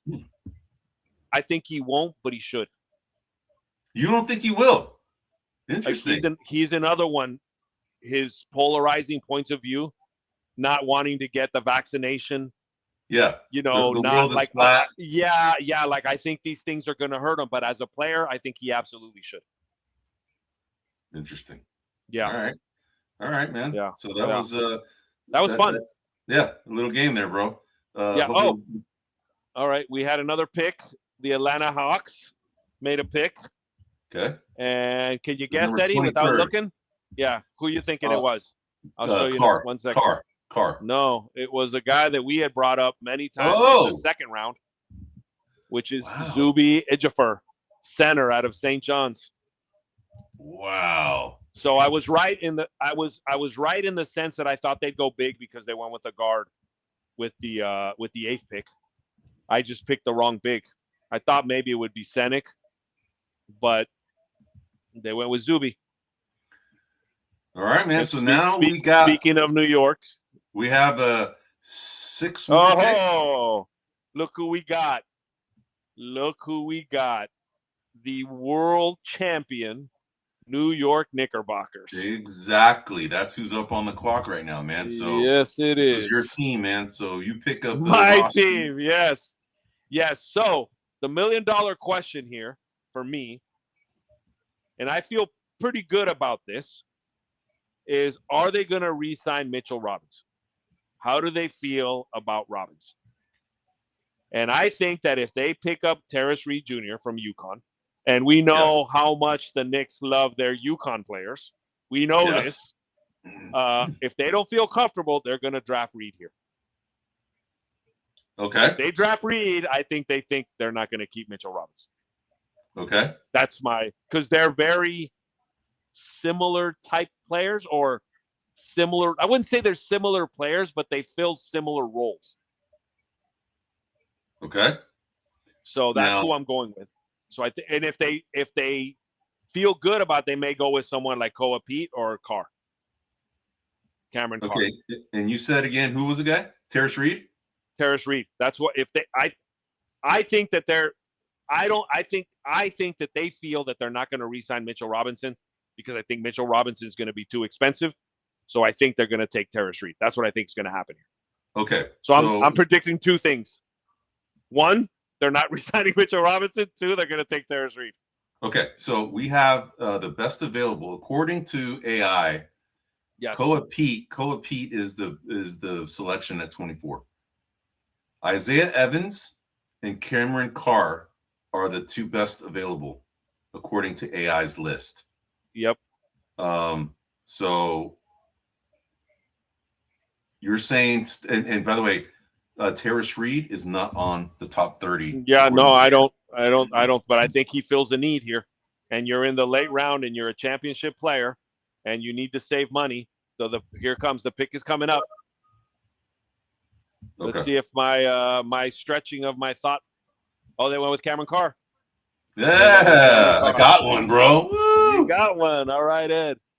Good call. Hey, get him suggesting that we use the side by side rather than putting us small. Okay. Yeah. Sure, Guillermo. Let me see what I can do here. There we go. Yeah. But then we get half of the name kind of thrown off there, but. Oh, that's right. That's why you're doing it. Yeah, that's why then. Let me see if this one fits a little better. Yeah, that's the one. That's the one. Here we go. Yeah. So the other request from Mr. Guillermo, our in-house Panamanian, is to go ahead and show it and then take it off as soon as we show it. All right. Show it and off. So that we continue being the stars of the show, baby. I'm not used to being a star. I know. All right, man. So now, so they went with Cameron Carr. Did we talk about Cameron Carr at all in terms of his comparisons and all that? No, we have not. So I'm going to see so we have player comp is Jalen Tyson and Devin Vassell. 6'5.5", 184 pounds. 7 foot wingspan, 7 3/4. So that's interesting for a guard, man. That's pretty good. Yeah, so I have a couple of other comps that I found. Trey Murphy and Mikal Bridges. I think Mikal Bridges is quite funny that they. Well, they took another Mikal Bridges. Yeah, Mikal Bridges. I think that's funny that he's a comparison. Because well, yeah, but if he is, he's a lot more expensive than Cameron Carr is going to be. Yep. So we'll see how that plays out. But so we have 6 more players left to be drafted in the first round, and dude, this is gone. Players. This is gone over almost 3 hours, man. Yeah, this has gone a long time. All right, Eddie, it's my turn, and I actually have a preview that we haven't covered. Of the Lakers. So coming up is your Los Angeles Lakers, not UCLA Bruins, Mike, the Lakers. So take it easy. Going over some metrics here. We've got the offensive rating for the Lakers this year, 117 points a game, good for 10th. Defensive rating, gave up 115.5 points per game, good for 20th. Net rating, positive 1.5, good for 14th. Their starting scoring, 87.1 points per game, which is good for 2nd in the league. And their bench scoring, 29.3, which was bad enough to be 29th in the league. So they were 2nd best and 2nd worst on each opposite ends of the spectrum. Interesting. Roster needs, they need a center. They need a center bad. And they need 2-way wings. Where are they on the cap? They're a negative 95.4 million, good for 24th. Draft day trade, I had them as unlikely. Not highly unlikely, but unlikely. Who's gone? So there's been a lot of talk. I'm going to take a stab here. I think LeBron James is gone. I don't think he rejoins. I think Rui Hashimura is gone. And I think DeAndre Ayton is gone. DeAndre Ayton is gone because the Lakers aren't going to want to pay him. Rui Hashimura, I think he's getting a little expensive. And LeBron, we'll see what he does. I'm feeling he might go back to Cleveland, but we'll see. I acknowledge I could be wrong here. To me, it's a 50-50 that he goes or he stays. But I'm going to call it that he's likely gone. They have the 25th pick here. So who are their choices? I went pretty much all centers or all bigs because I think that's what they need. Yes, so we had Henry Vassar from North Carolina, who we've talked about, 7-footer. Jaden Quintance, who's gone. He's already been picked up. Then we have Terrace Reed Jr., 6'11" out of UConn. And then Chris Senick, power forward out of Houston, 6'11". So I feel pretty good that it's going to be one of those 3 people. ESPN has the best fit here for the Lakers as the best available is Chris Senick, and they actually have Isaiah Evans, who I also talked about, kind of 2-way wings out of Duke, as the best fit for the Lakers here. And Eddie, I don't know if you want to look at what AI has to say in regards to who's the best available, who AI thinks that they're going to pick up. AI says right now that the best available is Isaiah Evans, who was slated to be the 21st pick. And then the 24th pick was Koa Pete, according to AI. We're now at number 25, and they actually had AI projected Zuby Ejoyafor out of St. John's, but he's already been taken. So gotcha. So it would be Isaiah Evans, Koa Pete, and then followed by Chris Senak was after Zuby Ejoyafor. So all right, bro. So our little game. Who do we pick as the best player in franchise history out of the Lakers when we did our quest for best overall one-on-one? Who did we pick? Who do we pick out of the Lakers? Well, for me, it was easy. It's Kareem. For me, it's easy. But it wasn't Kareem who we settled on. It wasn't Kareem, though. That's not who we selected. It had to be Magic. It wasn't Magic. It wasn't Magic. Holy crap! Who did we? All right. Sorry. I'm sorry. I can hear the millions of Laker fans yelling in my ear right now. Jelly Bean's son. Yes. Jelly Bean's son is who we picked. Yes. Exactly. Kobe. Rest in peace, Kobe. Baby. Rest in peace, Kobe. As the best player. Yeah. No, and that's who we should have picked. Forgive me. Sometimes my brain goes older than it should. But yes, that's who we should have picked. Kobe deserves that. He won 5 titles. I could argue that outside of Shaq, he never had really a super team like Magic and Kareem had. I mean, they had a lot of good players. James Worthy, Kareem, Byron Scott. I mean, Byron Scott was an elite, but they had Wilkes. They had a lot of early on. They had Norm Nixon, so they had a lot of pretty good players. Their whole history is littered with Hall of Fame players, man. No, I agree, but I would say that Kobe had a lesser team than those players. He had Shaq, which was arguably. I mean, Kareem is better than Shaq in my opinion. So, but Kobe's better than Magic. Yeah. Yes. But to me, that's really it. I mean, he had Pau Gasol. Is Pau Gasol even a Hall of Famer? Yes. He is. Yes. Okay. So Pau Gasol. But outside of that, I mean, who are we talking about? Robert Horry, Metta World Peace. That were on the Lakers. Who? Yeah, I mean, just Derek Fisher. I mean, we're not talking about that he played with. That he played with. That were on his team. I mean, I'm just thinking who are great players outside of Shaq and Pau Gasol. Yeah, that's it. Yeah, that Kobe played with. Yeah. Yeah, I'm thinking about that. I can't. Hold on. I think we got a trade alert here, Eddie. Hold on. Oh. All right. So, there's been a trade. Let me see if I can find out what's going on here. Hold on. Bro. Go for it, man. So let's see. We have. So I'm surprised. So the Kareem Lopez pick has been traded, but I don't have all the details yet. Oh, interesting. I wonder who that's going to be. Yeah. So I'll try to find some information as we go here. Interesting pick. All right. So someone that was nowhere on any of our charts, and I'm gonna guess that he's not even in your pictures. But let me look. Oh, you have him here. All right. Good, Eddie. Look at you. Bad, huh? We didn't even talk about this guy. Eddie's on it. Look at that. I love it. All right, Eddie. So can you see that? Yep. Sergio. They took Sergio de la Rea, a point guard out of Spain. So I thought they were going to take a big. I was pretty comfortable in thinking they were going to take a big. But no, they took a point guard. Interesting, dude. Yeah, he kind of started shooting up. For LeBron, he started shooting up the draft boards recently, man. That's why I put him in there. Okay. Because he started showing up, on draft boards. When we first started doing the pre-draft coverages, he wasn't on these lists. It's just something that he started springboarding. All right, let's see if we can find any comps here. NBA comparisons: Bogdan Bogdanovic, Josh Giddey, and Malcolm Brogdon.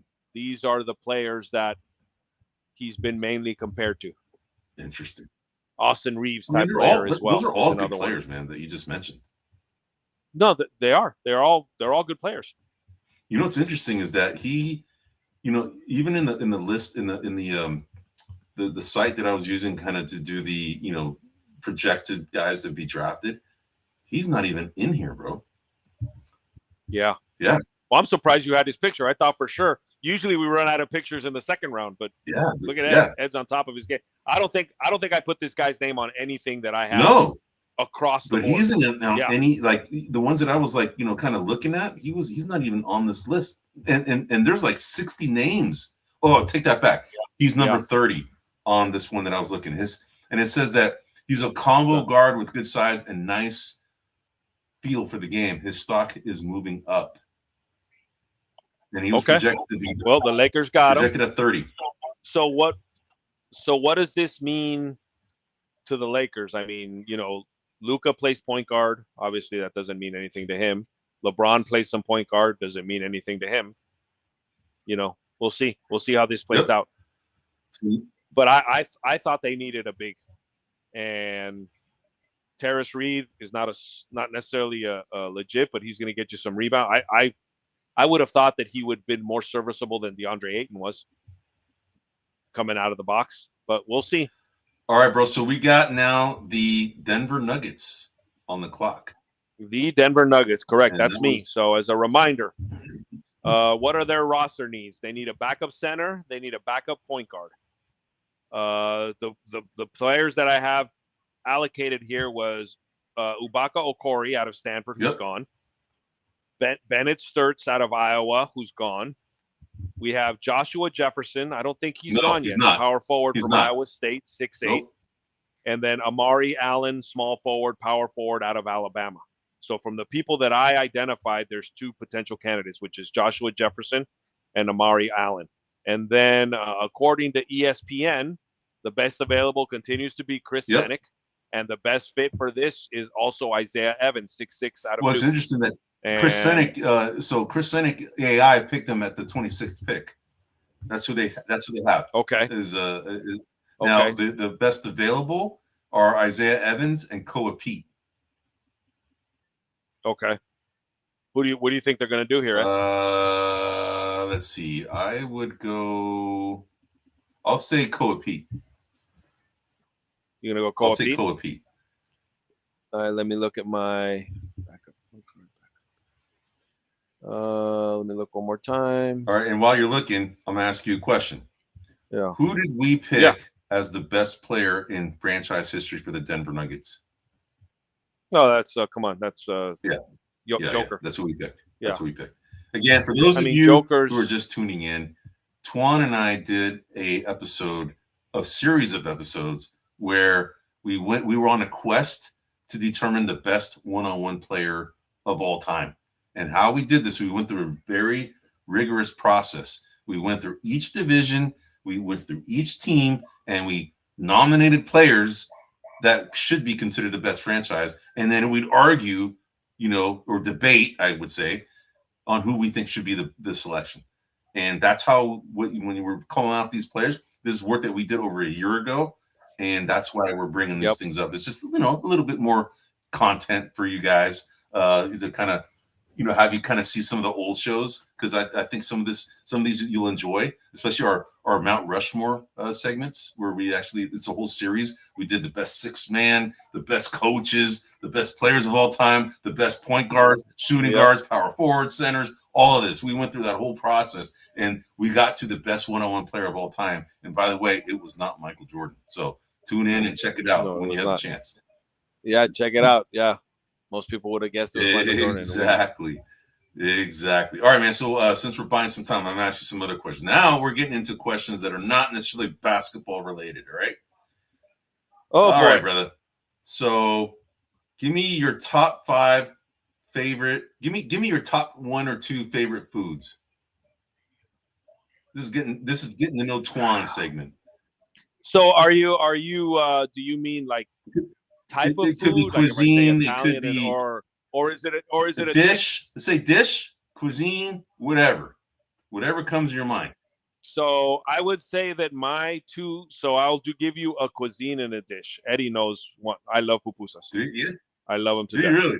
Oh, I love pupusas. Yeah, I just absolutely love them. And then I would say next is Well, I don't even know if it's next because I love Mediterranean food. Yeah, you do. Yeah, I do love. And what's your go-to for Mediterranean? So for me, there's been a lot of places, and lately there's a place here near where I live called Masra. Oh yeah, we've been there. That does like kebabs, rice, and hummus. We've been there, bro. So I really, Masra is a place that so that would be like my go-to. And then I'm always trying different pupusas, right? And to me, the funny thing about pupusas is the greasier the better, although not the better for me. I agree with you, bro. The better tasting. I agree with you. The better tasting. And for those of you that are unaware with what pupusas are an El Salvadorian plate that is sort of like a pita. So it's a bread. It's like a quesadilla. It's like a quesadilla that's stuffed. It's a stuffed quesadilla, but it's thicker. Yep. And this is kind of round. Correct. It'll come with beans, cheese, and a protein of your choice. I prefer pork, and for me, the trick is you get just the pork and the cheese, and no beans, because when they do the beans, it kind of kills the whole flavor. So for me, that's my own personal kind of. I agree with you. 2 cents there. With you. Yeah, dude. You know what's funny is my daughter. So this weekend I had a conflict on Saturday. Terrace Reed. Yes. Backup center. That was one of my call outs, right? They need a backup center for you right there. Dude, you're on point today, brother. You are on it, dude. Like you are You are the draft whisperer today, bro. Yeah, don't give me too much credit. It'll go away soon. Don't worry. So what I was going to say is this past weekend, I had two things going on at the same time, and one of them was in Sonoma, and one of my good friends, one of my best friends actually, his son graduated from my alma mater, Cal Poly. So, and we were the only non-family members invited. So I had to go, right? And plus I also kind of helped him make the decision to go to Cal Poly. So I went there. I got invited to a family event, and it was one of my aunts. All of my aunts, they're all advanced age, and anytime I miss out on going to spend time with family and all that, it's hard, right? But my daughter really, wanted to go, so she decided to go to a place in Hayward to meet my family, and of course, my family are all Salvadorians, right? They picked a pupusa place called Las Cabañas in Hayward. And it's a little drive, and my daughter went in and she said it was unbelievable how many Salvadorians were in this place, man. She's like all of Hayward Salvadorians were in this place. It was like that many people. There's that many people. Funny. Yeah, and dude, and I told her, because I went one time to a family event and they picked that place, and dude, I went at 11 o'clock in the morning, and dude, it was unbelievable how many people were there. So the reason I'm bringing it up is because, one, you brought up pupusas. Two, it's a Salvadorian place. And three, the pupusas, I'm like you. I like looking for the best pupusas around. To me right now, still Balompié is the best one that I found in San Francisco. Okay. That's the best one. And then Los Planes, the one that we go to, is actually pretty good. I like that one. I like that one.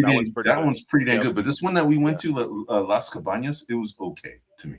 So I know I'm calling out some businesses. I will give you my other tip. Yes. Just, I don't know how you do it, but pupusas they taste best when they're fresh. Yes. But if you need to reheat pupusas, here's my secret. Comad. You're gonna do a comad? Here, no, you steam them. Oh. They taste best when they're steamed. It's interesting. And then if you want, you can add a little bit of garlic salt. Really? On top, and dude, it's a home run. Steamed. If you microwave them or air fry them or do any of that nonsense, they taste like garbage. They just don't taste great. No but kidding. When you steam them, they taste good. Yeah. So if you ever need to reheat them, my recommendation is buy a steamer, steam them, whatever, do whatever you got to do, but steam them.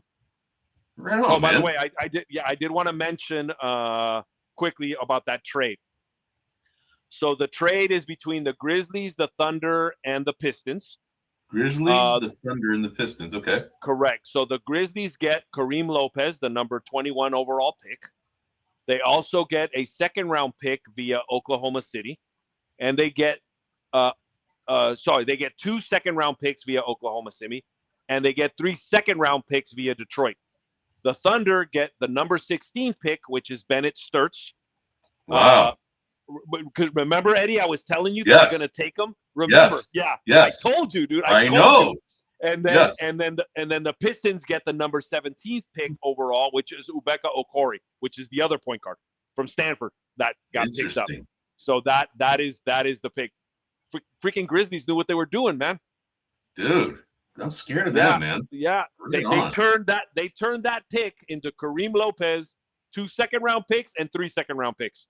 That's awesome, dude. Good for them. Yeah. They got even more freaking room, because they're number one as far as correct money in the league. Correct. They got more flexibility. I'm not just so I don't take all the credit. It feeds into what you were saying, which is you think that Shane needs to unburden himself with some of the point guard duties, and that's what they picked up. They picked up a point guard, so you might be onto something there. Yes, baby. Yes. Yeah.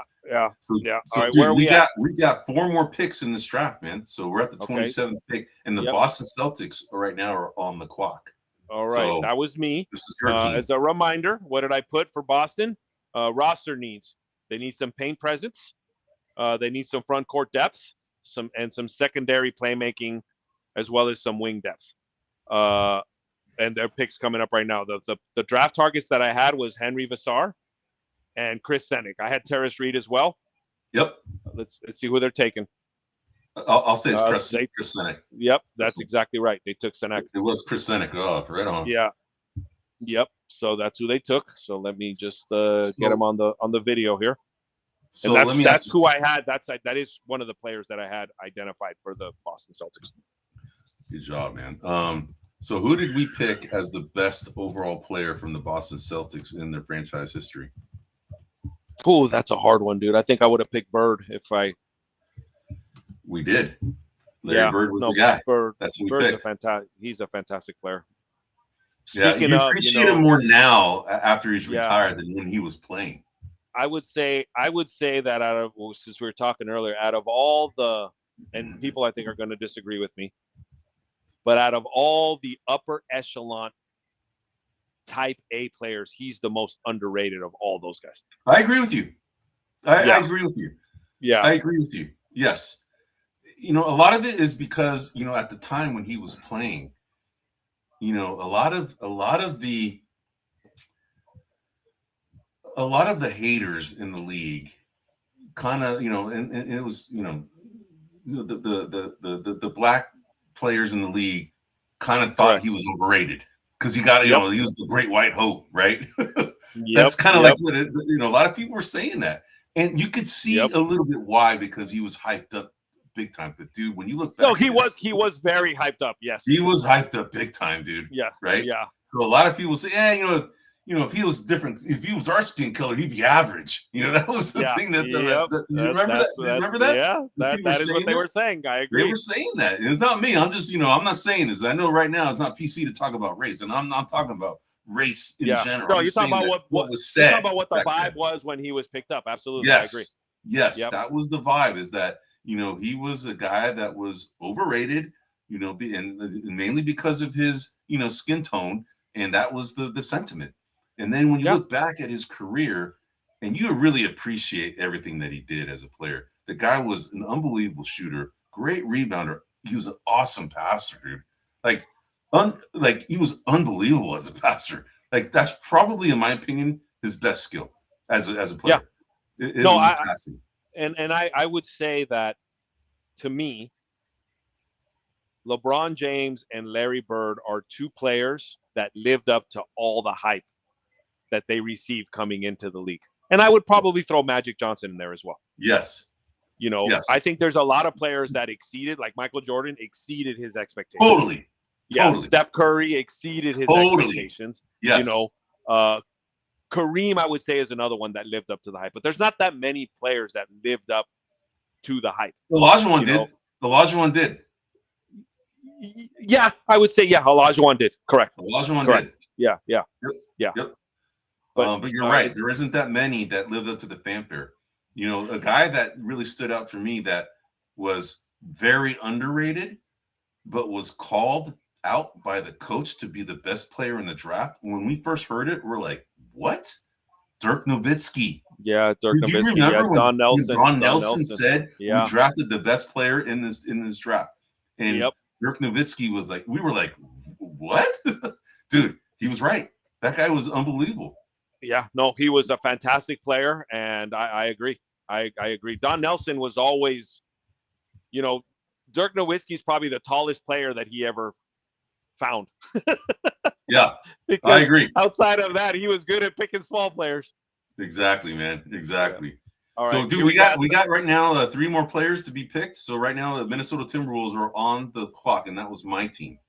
Correct. So the Minnesota Timberwolves have 2 picks. They have one that's coming up right now, and then one in the second round, which I'm not going to go through the whole pre-draft because I already did it. But the players that I had targeted here were Zuby Ejiofor, St. John's, gone. Terrace Reed, UConn, gone. And then I had Isaiah Evans, who's available. Now, still available. The roster need I had, just to remind, as it's good that you've been bringing that up, is that another consistent scoring option alongside Edwards. To me, the Timberwolves and the Detroit Pistons, those are the 2 teams, their weakness was exposed in the playoffs. They needed another scoring option along their alpha guys, right? And these guys right now scream needing another guy. Now, they're not going to get that at the 28th pick. I think they're going to get that from free agents. And the guys that I thought that they should target in free agency would be these guys, these scoring types. CJ McCollum, although that they can't do it now because he got re-signed. And then Anthony Simons is another guy that He's it could be targeted, and then Fred VanVleet would be another guy. These all fit that mold that they could offload Anthony Edwards having to be Superman every night. So, having said all of this, I think Isaiah Evans is the guy that I think they're going to probably pick. What AI says is at the 20th pick would be Christian Anderson. Now he's already gone. He's gone. Yep. He is gone. So the best available are Isaiah Evans and then also Malik Thomas and Koa Pete. So Koa Pete would be for Isaiah Evans, Koa Pete, Malik Thomas would be the three best available right now.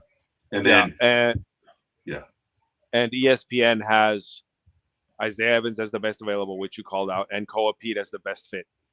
And as the best fit. Correct. And just as a best fit, great, it went away. I went to go look at some comparisons for Koa Pete, and you're gonna get a giggle out of these comparisons, I think.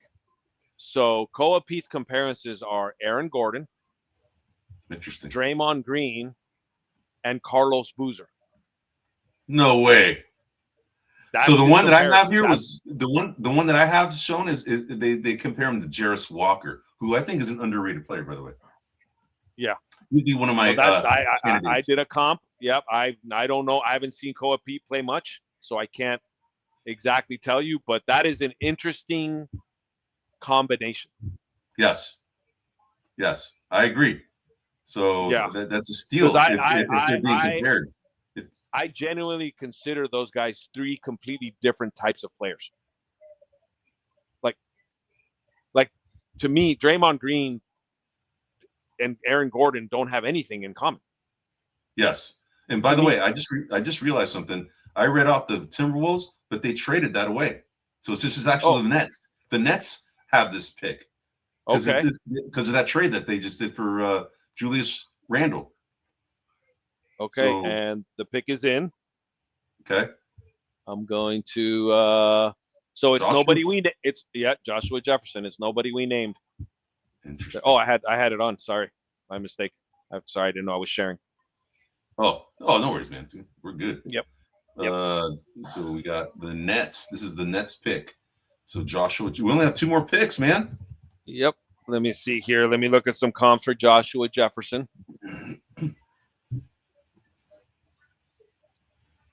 And by the way, I'm going to answer the question I sent to you or asked you in the last. Yeah, please. Yes. The meal, the food. The best food, bro.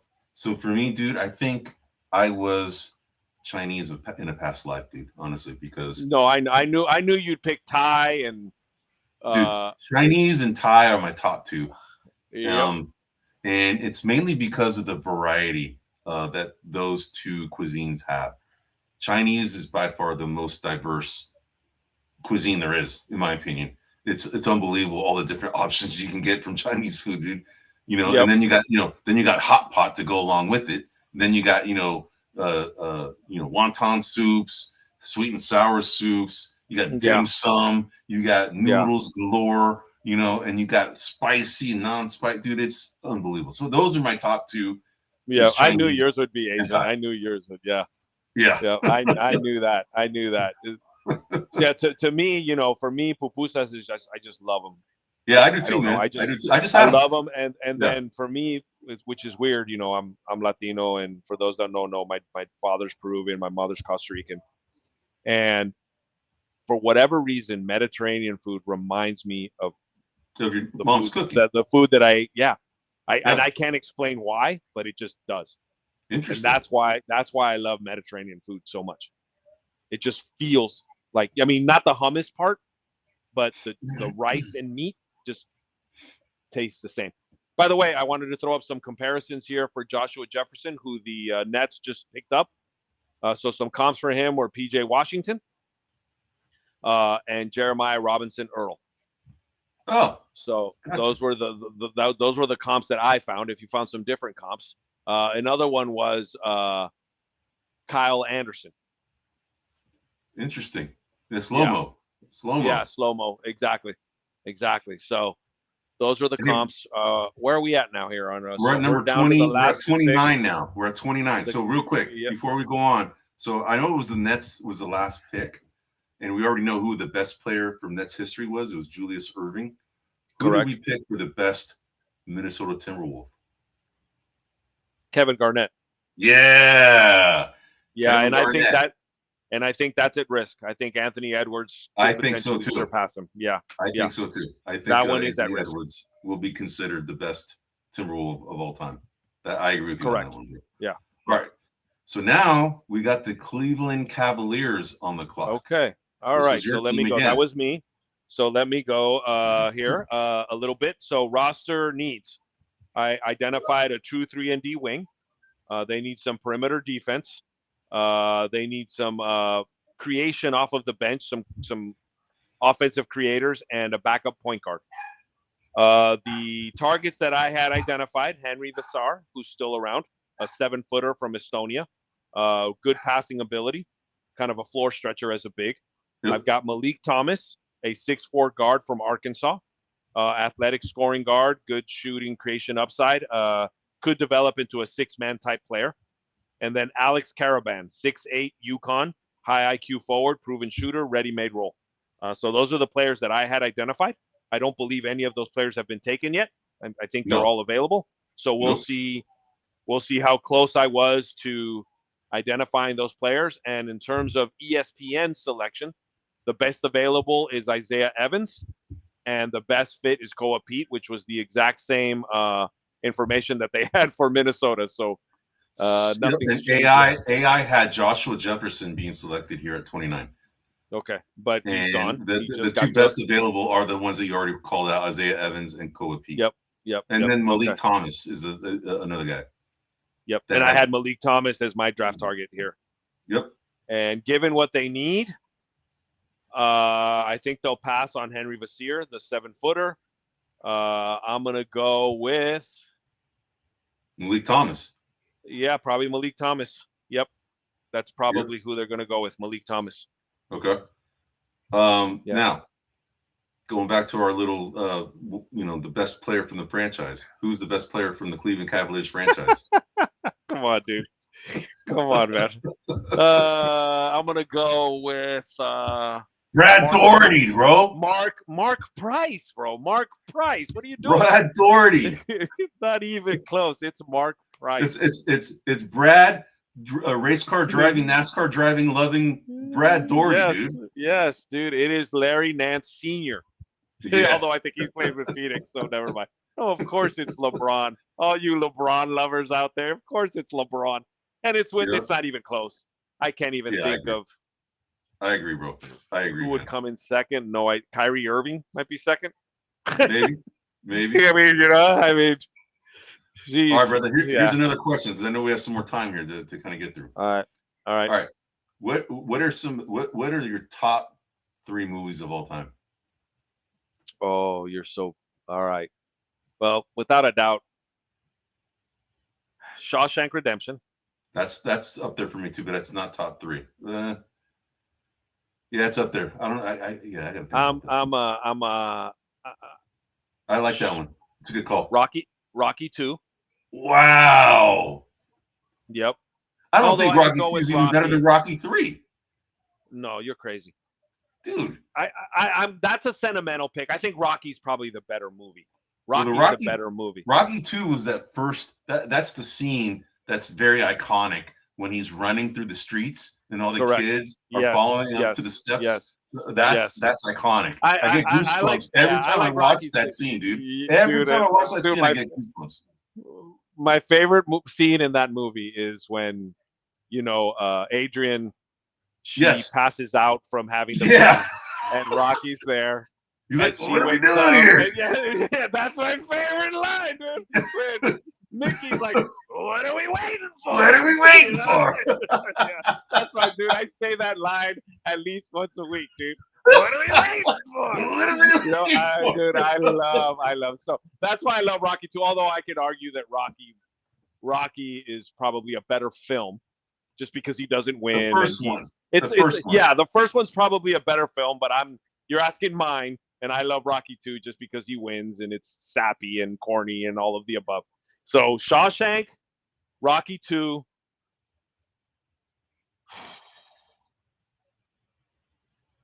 And for 3, I'm going to go Bronx Tale. Bronx Tale's good, man. But really? Yeah. I'm surprised you didn't put freaking the Godfather series. I'm very surprised. I think the Godfather series is fantastic, but it is such a, how would I put this? As you can tell, I like feel-good films. Okay. And all 3 of those to me are upper-level feel-good films.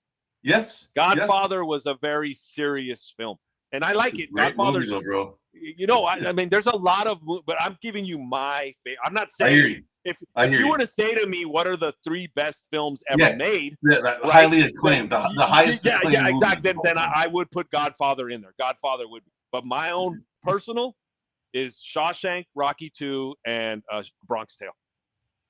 So I would put, for me, Godfather 2, number 1. Okay. Then I'd put Godfather number 1. Okay. And then I do my top 5 changes all the time. But I do like your Shawshank. So wait, you say Godfather 2 was 1. Yes. What was 2? Godfather. Oh wow! So you're going double Godfather. Absolutely. Then number 3. Okay. Oh, dude, that's a good pick, dude. I like that guy. Yeah. So, and then number 3, I would probably also put Shawshank Redemption, man. I really like that movie, dude. Every time it's on, fantastic movie. I watch it. Every time it's on, I watch it. There are certain movies that no matter what, when they're on, I'm gonna watch it when it comes on, and that's one of the movies for sure. Number 4. So, it used to be Schindler's List. That movie, that is a serious movie. That was a heavy movie, dude, but it was very emotional. It was a very emotional movie, and I think that's probably why it stuck with me. But I'll tell you one that really, really sneaks up on you that you don't really think about until I bring it up. A Few Good Men, dude. Yeah, A Few Good Men is good. There's so many. Hella good. There's so many good films. I mean, Few Good Men is money, dude. That it's iconic. I mean, you can't handle the truth, dude. That's freaking iconic. Just okay, like, you're really done here. What are we waiting now for? You got me thinking. I'm a big fan of Saving Private Ryan. That's probably good movie too, man. Good movie. That's probably my top war movie of all time is Saving Private Ryan. I love that film. Hold on, we got so by the way, NBA comparisons to Caravan, Jason Capono and Sam Hauser. So okay, so he's like a shooting type, yeah. Yep. He's a good player though. I like that guy, man. Yep. I think we have potentially another trade here. Hold on. I'm trying to find some information here. Okay, so here's another one. The Knicks and Lakers have swapped picks. Okay. So the Lakers get Cameron Carr, and the Knicks get Sergio De La Rea. Interesting. So Cameron Carr, all right, and then hold on. Let's see if there's anything else here. That's all that I'm seeing right now. Okay. Dude, hold on, Eddie. I'm gonna step away for a minute and turn on my lights. Yeah, no worries. Go do your thing, man. It's turning to witching hour. It was like broad daylight when we started, and yeah. So right now we have the Dallas Mavericks on the clock here, bro. Correct. They're the final pick, right, of this year's draft. The final pick, and dude, this actually took a lot longer than expected. It's 3.5 hours, bro. Rap. Yeah, and it's done. The pick is in. Any guesses? Amazing. Who is it? Any guesses before I show you? Any guesses on who this pick might be if you're not looking? I am gonna go ahead and say Koa Pete. Yeah, Koa Pete. Nice. Very good, Koa Pete. Nice, dude. Well, dude, this was fun, man. This was fun. It didn't feel like 3.5 hours, but it was. No. And and if you guys, for those of you who stayed with us through this whole process, we really appreciate it. We try to bring some entertainment. We definitely did a lot of preparation for this. The drafts are the times for us to we spend a lot of time prepping for this. Yeah. And we both have day jobs, right? So it's tough to kind of fit all this stuff in. But I had to spread it out, over 15 days is what I did or more, kind of to prepare for all this. Because you can't cram this. It's going to be way too hard. So, but anyway, we really appreciate you listening in. We went through all 30 picks. We hope you enjoyed our draft coverage because we went ahead and did some of the pre-draft coverage during the show. And I think I kind of like that. We might want to do that next year instead. I'm thinking the same thing. I'm thinking the same thing, Eddie. Yeah, we should probably do it at the draft rather than trying to do it before the draft. Maybe we'll figure it out. But we went ahead and did all 30. We both picked teams that we thought would do draft trades. Some of them did happen. I haven't gone through the scoreboard, but I'll do that later on tonight, and we'll go over that tomorrow to kind of figure out how well we did, against our predictions on draft day trades. But anyway, we're gonna be here again tomorrow for the second day, the second round of the draft. It starts at 5 p.m. Pacific, 8 p.m. Eastern. Be here live, and please, if you have any questions, if your platform allows it, go ahead and type it in. We're here for a reason to answer your questions and bring this entertaining content. I hope you enjoy some of these questions that I asked Twan about, his foods and his movie choice. I have to come up for other ones for tomorrow, man. But hopefully, we brought some entertainment value to you as you listened to the draft show during this time. So anyway, I'm Eddie Aparicio. This is Anthony Twan Corral. We're also known as the Cisco Kids. You can find us at gremlinsmedia.com or wherever you get your podcasts. All right, everyone. Until tomorrow, have a good night, and we'll talk soon.